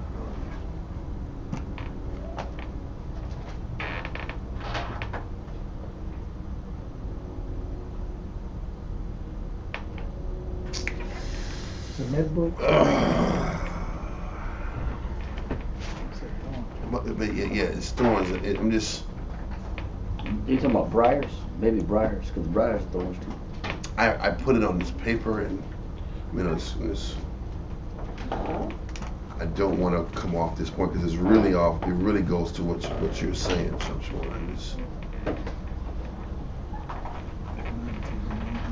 Matter of fact, Ecclesiasticus 28 and 24. Ecclesiasticus 28 and 24. Ecclesiasticus chapter 28, verse 24. Because this verse kind of connects with the verse you read about in having a wife. Yeah, this is a good scripture. It goes about, it's the same concept about when you have a wife, you're supposed to sit back and put a hedge about her, right? Yeah. And it says with no hedges, the possession is spoiled. You're dealing with the wife, but that's not even with your people. And when you try to reestablish and protect your people. But read this verse. Ecclesiasticus chapter 28, verse 24. Look that thou hedge thy possession about with thorns. He says you got to hedge your possession with thorns. Meaning you got to make it damn hard for anything on the outside to come in. Invaders, right? When you're sitting back here and dealing in Ezekiel, when the Most High was looking for somebody to put a hedge between them and the Most High. He wants to put a protection around your people to keep them from falling, to keep them from failing, to keep them from being susceptible to failure. Yeah. You're supposed to surround them with the Most High's principles, surround them with the Most High's way, and protect them from any outside influences that might try to come in and seep through to the nation. So I'm just kind of going off what Shamshawan said, having your possession protected with thorns and briars. But keep going with your point. I'm sorry, Shamshawan. No, that's perfect, because that's what he's saying is that's what the Most High is looking for anyway. He's looking for somebody to stand in that area where there's nobody to stand up. Nobody, because what happens is our people are so individualistic. Yeah. They're into their own world that they forget that, hey, man, the Most High is looking for somebody to protect us as a whole. Yes. Stand up for the nation as a whole, and petition for our safety as a whole. Yep. Read that again, Ezekiel. Ezekiel chapter 22, verse 30. And I sought for a man among them that should make up the hedge and stand in the gap before me for the land. Before, in front of me, for who? For the land. So, yeah, go ahead. That I should not destroy it. And who's going to prevent the Most High from bringing the hammer down and destroying our people? In judgment, yeah. Moses did it. Yep. Christ did it. Yep. David did it. You know what I'm saying? Abraham did it. Yep. So a lot of men did it. And let's go to Numbers. Another man did it too. That's why we're going to go to Numbers 25. Read verse 1. Numbers chapter 25, verse 1. Mm-hmm. And Israel... Just read it quick. Okay. And Israel abode in Shittim, and the people began to commit whoredom with the daughters of Moab. And they called the people unto the sacrifices of their gods. And the people did eat and bowed down to their gods. And Israel joined himself unto Baal Peor. And the anger of the Lord was kindled against Israel. And the Most High said unto Moses, take all the heads of the people and hang them up before the Most High against the sun, that the fierce anger of the Most High may be turned away from Israel. And Moses said unto the judges of Israel, slay ye every one his men that were joined unto Baal Peor. Just 1 through 9. Mm-hmm. Go ahead. And behold, one of the children of Israel came and brought unto his brethren a Midianitish woman. So while Moses, before Moses could start cutting heads off to turn the wrath away from the Most High, one brother brought a Midianitish woman in the sight of Moses, right in front of him. Go ahead. And in the sight of all the congregation of the children of Israel, who were weeping before the door of the tabernacle of the congregation. And when Phinehas, the son of Eleazar, the son of Aaron the priest, saw it, he rose up from among the congregation and took a javelin in his hand. And he went after the man of Israel into the tent and thrust both of them through, the man of Israel and the woman through her belly. So the plague was stayed from the children of Israel. Go ahead, 1 through 13. That was a Simeonite tripping, bro. Yeah. Damn. Remember that story. Keep going. And those that died in the plague were 20 and 4,000. So there was no. So in that plague, 24,000 people died because nobody would stand up for righteousness. Read on. And the Most High spake unto Moses, saying, Phinehas, the son of Eleazar, the son of Aaron the priest, have turned my wrath away from the children of Israel. Phinehas stood in the gap between the Most High's wrath and the nation and our nation. Hezekiah stood in the gap between the Most High's wrath and our people. Yep. And so we look at these stories, but they're not stories, man. We got to ask the same question: who's willing to stand in the gap between the Most High's fierce anger and the land and our people? So the Most High will have mercy on them. So he can come back and have mercy. Hezekiah did it for the southern kingdom, and he gave the northern kingdom the option to do the same thing, to save their brothers who were already shipped out to Assyria. He said, if you guys change, you give your brothers in Assyria a chance to come back. They didn't want to stand the gap. Hezekiah did. That's the difference. Keep going, I'm sorry. Go ahead. Phinehas, the son of Eleazar, the son of Aaron the priest, have turned my wrath away from the children of Israel. And the Most High is always looking for somebody to do that in every generation. Mm-hmm. Every generation he's looking for people that's going to turn his wrath away. Who's going to solidify the Most High's worship to where the Most High is not, and appease the Most High's wrath to where he can bless us instead of curse us. Yep. Go ahead. While he was zealous for my sake among them, that I consume not the children of Israel in my jealousy. Go ahead. Wherefore say, behold, I give unto him my covenant of peace. The Most High said, I'm going to give Phinehas a covenant of peace, a contract, an agreement, that me and him are going to have peace from this time forth throughout history, throughout infinity. Me and Phinehas, he's going to be with me because this man decided to put aside how he feels, do something that was courageous, zealous, because not because he got caught up in the moment, because he was standing up for righteousness. You got 24,000 of your people dead. Who gonna throw their life away and stand up for righteousness? Read on. Now, real quick, listen. The reason it kind of sounds weird because Phinehas was already a Levite, but Phinehas' mother was a nation. So he made an exception for Phinehas to sit back here and allow the priesthood to funnel through him. It was supposed to go to one of his brothers whose mother was an Israelite. Phinehas' mother was not an Israelite. So he sat back here and didn't get technical with him because of the valiance of what he did. He wasn't supposed to be part of the priesthood. He wasn't supposed to be part of the lineage of Aaron because his mother was a nation. So what he did was even that much more special. What he gave him was special. He gave him the priesthood because of his valiance at this time. So keep going. I just want to bring that point up. Read on. Verse 13.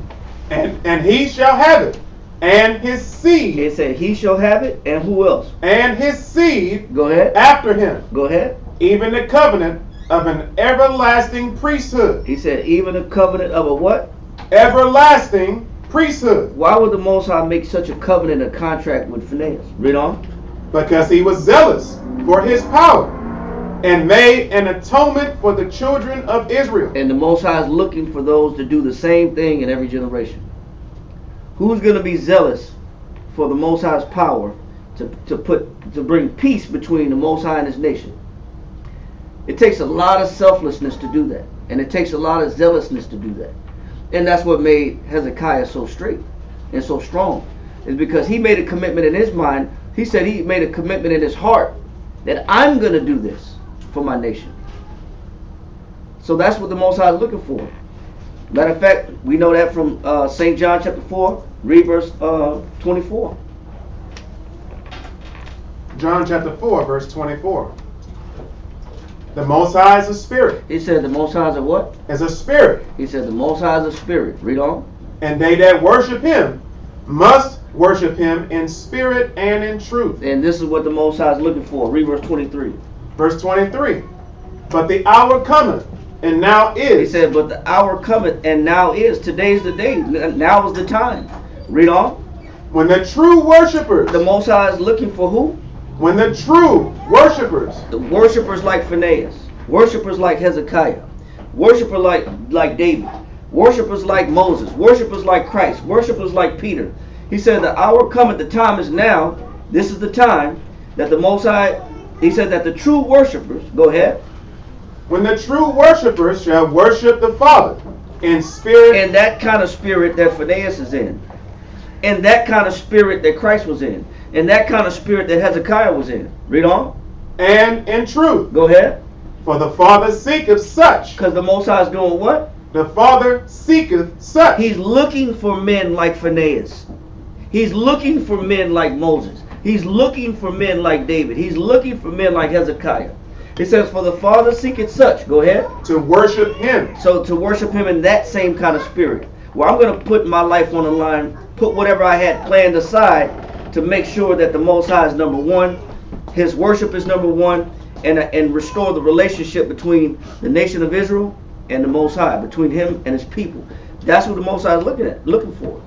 Just like Christ said about John the Baptist and the fact that he was Elijah. He said he shall restore the children's heart back to the fathers, and the father's heart back to who? Back to the children. That's what the Most High is looking for, men that's willing to put their life aside for the purpose of the restoration of their nation. And that goes beyond just the law. That's a selflessness. But that's what made Hezekiah so strong too. Just to answer your question. Any other questions?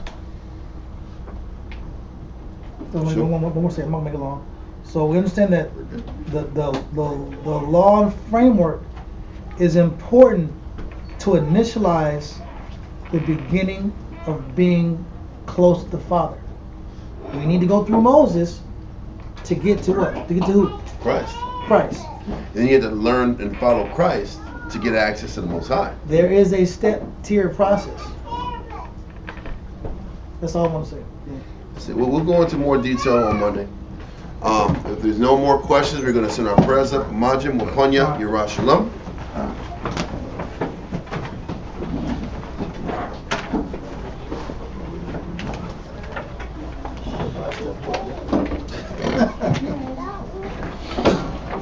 It's the truth.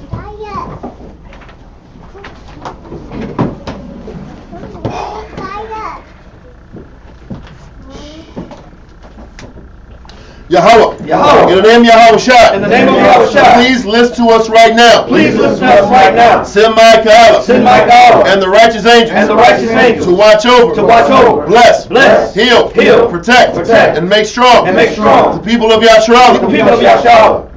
Also send unto us. Also send unto us. Much wisdom. Much wisdom. Much knowledge. Much knowledge. Much understanding. Much understanding. Much patience. Much patience. Much faith. Much faith. Much brotherhood. Much brotherhood. And much love. And much love. Spiritual power. Spiritual power. And forgive all of our sins. And forgive all of our sins. Yahweh Shai, come quickly. Yahweh Shai, come quickly. For in thee. For in thee. Is our hope. Is our hope. Always. Always. And forever. And forever. Amen. Amen.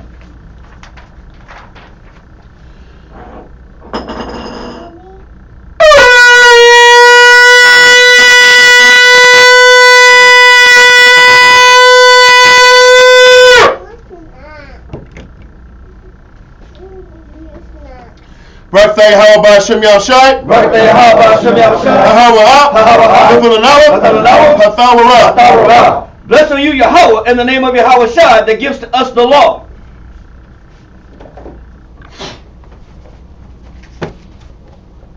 Birthday, how about Shem Yahshai? Birthday, how about Shem Yahshai?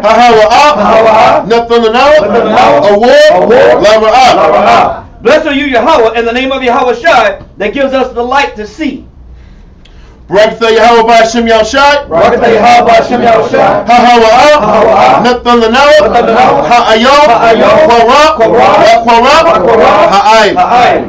Blessed are you, Yahweh, in the name of Yahweh Shai, that gives us the ram's horn to call the people. Birthday, how about Shem Yahshai? Birthday, how about Shem Yahshai?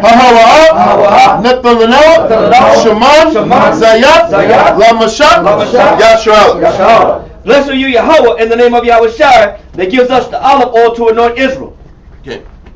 Psalms 92. It is a good thing to give thanks unto the Lord. It is a good thing to give thanks unto the Lord. And to sing praise unto thy name. And to sing praise unto thy name. O Yahweh. O Yahweh. To show forth thy loving kindness in the morning. To show forth thy loving kindness in the morning. And thy faithfulness every night. And thy faithfulness every night. Upon an instrument of 10 strings. Upon an instrument of 10 strings. And upon the psaltery. And upon the psaltery. Upon the harp. Upon the harp. With the solemn sound. With the solemn sound. For thou Yahweh. For thou Yahweh. Hast made me glad through thy work. Hast made me glad through thy works. I will triumph. I will triumph. In the works of thy hands. In the works of thy hands. O Yahweh. O Yahweh. How great are thy works. How great are thy works. And thy thoughts are very deep. And thy thoughts are very deep. A brutish man knoweth not. A brutish man knoweth not. Neither doth the fool understand this. Neither doth the fool understand this. When the wicked springeth the grass. When the wicked springeth the grass. And when all the workers of iniquity do flourish. And when all workers of iniquity do flourish. Is that they shall be destroyed forever. It is that they shall be destroyed forever. But thou Yahweh. But thou Yahweh. Art most high forevermore. Art most high forevermore. For lo thine enemies. For lo thine enemies. O Yahweh. O Yahweh. For lo thine enemies. For lo thine enemies. Shall perish. Shall perish. All the workers of iniquity. All the workers of iniquity. Shall be scattered. Shall be scattered. But my horn shalt thou exalt. But my horn shalt thou exalt. Like the horn of a unicorn. Like the horn of a unicorn. I shall be anointed with fresh oil. I shall be anointed with fresh oil. My eye also shall see. My eye also shall see. My desire. My desire. On my enemies. On mine enemies. And my ears shall hear. And mine ears shall hear. My desire. My desire. Of the wicked. Of the wicked. That rise up against me. That rise up against me. The righteous shall flourish like the palm tree. The righteous shall flourish like the palm tree. He shall grow like a cedar in Lebanon. He shall grow like a cedar in Lebanon. Those that be planted in the house of the Lord. Those that be planted in the house of the Lord. Shall flourish in the courts of our power. Shall flourish in the courts of our power. They shall still bring forth fruit in old age. They shall still bring forth fruit in old age. They shall be fat and flourishing. They shall be fat and flourishing. To show that the Lord is upright. To show that the Lord is upright. He is my rock. He is my rock. And there is no unrighteousness in him. And there is no righteousness in him. By Shem Yahshai. By Shem Yahshai. Psalms 133. Shayar, Hama'ayawa, Laduad, Hana, Ma, Tawa, Wama, Na'ayam, Shabbat, Akim, Gum, Yachad, Hashaman, Hatawa, Ayo, Hara'ash, Yaran, Ayo, Hazakwan, Zakwan, Aharan, Shayaran, Ayo, Paya, Manawathiwa, Qatar, Haramwan, Shayaran, Ayo, Haroya, Tazayawan, Kaya, Sham, Tazawa, Yahweh, Habaraka, Kayayim, Walau, Ba'Shem Yahshai. Psalms 133 in English. Behold, how good and how pleasant it is for brethren to dwell together in unity. It is like the precious ointment upon the head that ran down upon the beard, even Aaron's beard, that went down to the skirts of his garments, as the dew of Hermon, and as the dew that descended upon the mountains of Zion. For there the Lord commanded the blessing, even life evermore. Amen. Amen. Yahweh Ba'Shem Yahshai, Yahweh Ba'Shem Yahshai, Yahweh Ba'Shem Yahshai, Rachnawa, Ba'Shralia, Rabiat, Support, Turn. Yahweh Ba'Shem Yahshai, Rachnawa, Ba'Shralia, Rabiat, Support, Turn. Yahweh Ba'Shem Yahshai, Rachnawa, Ba'Shralia, Rabiat, Support, Turn. Yahweh Ba'Shem Yahshai, Rachnawa, Ba'Shralia, Rabiat, Support, Turn. Barak Yahweh, Barak Yahushai, Barak Yahweh, Barak Yahushai, Barak Yahweh, Barak Yahushai, Barak Yahushai.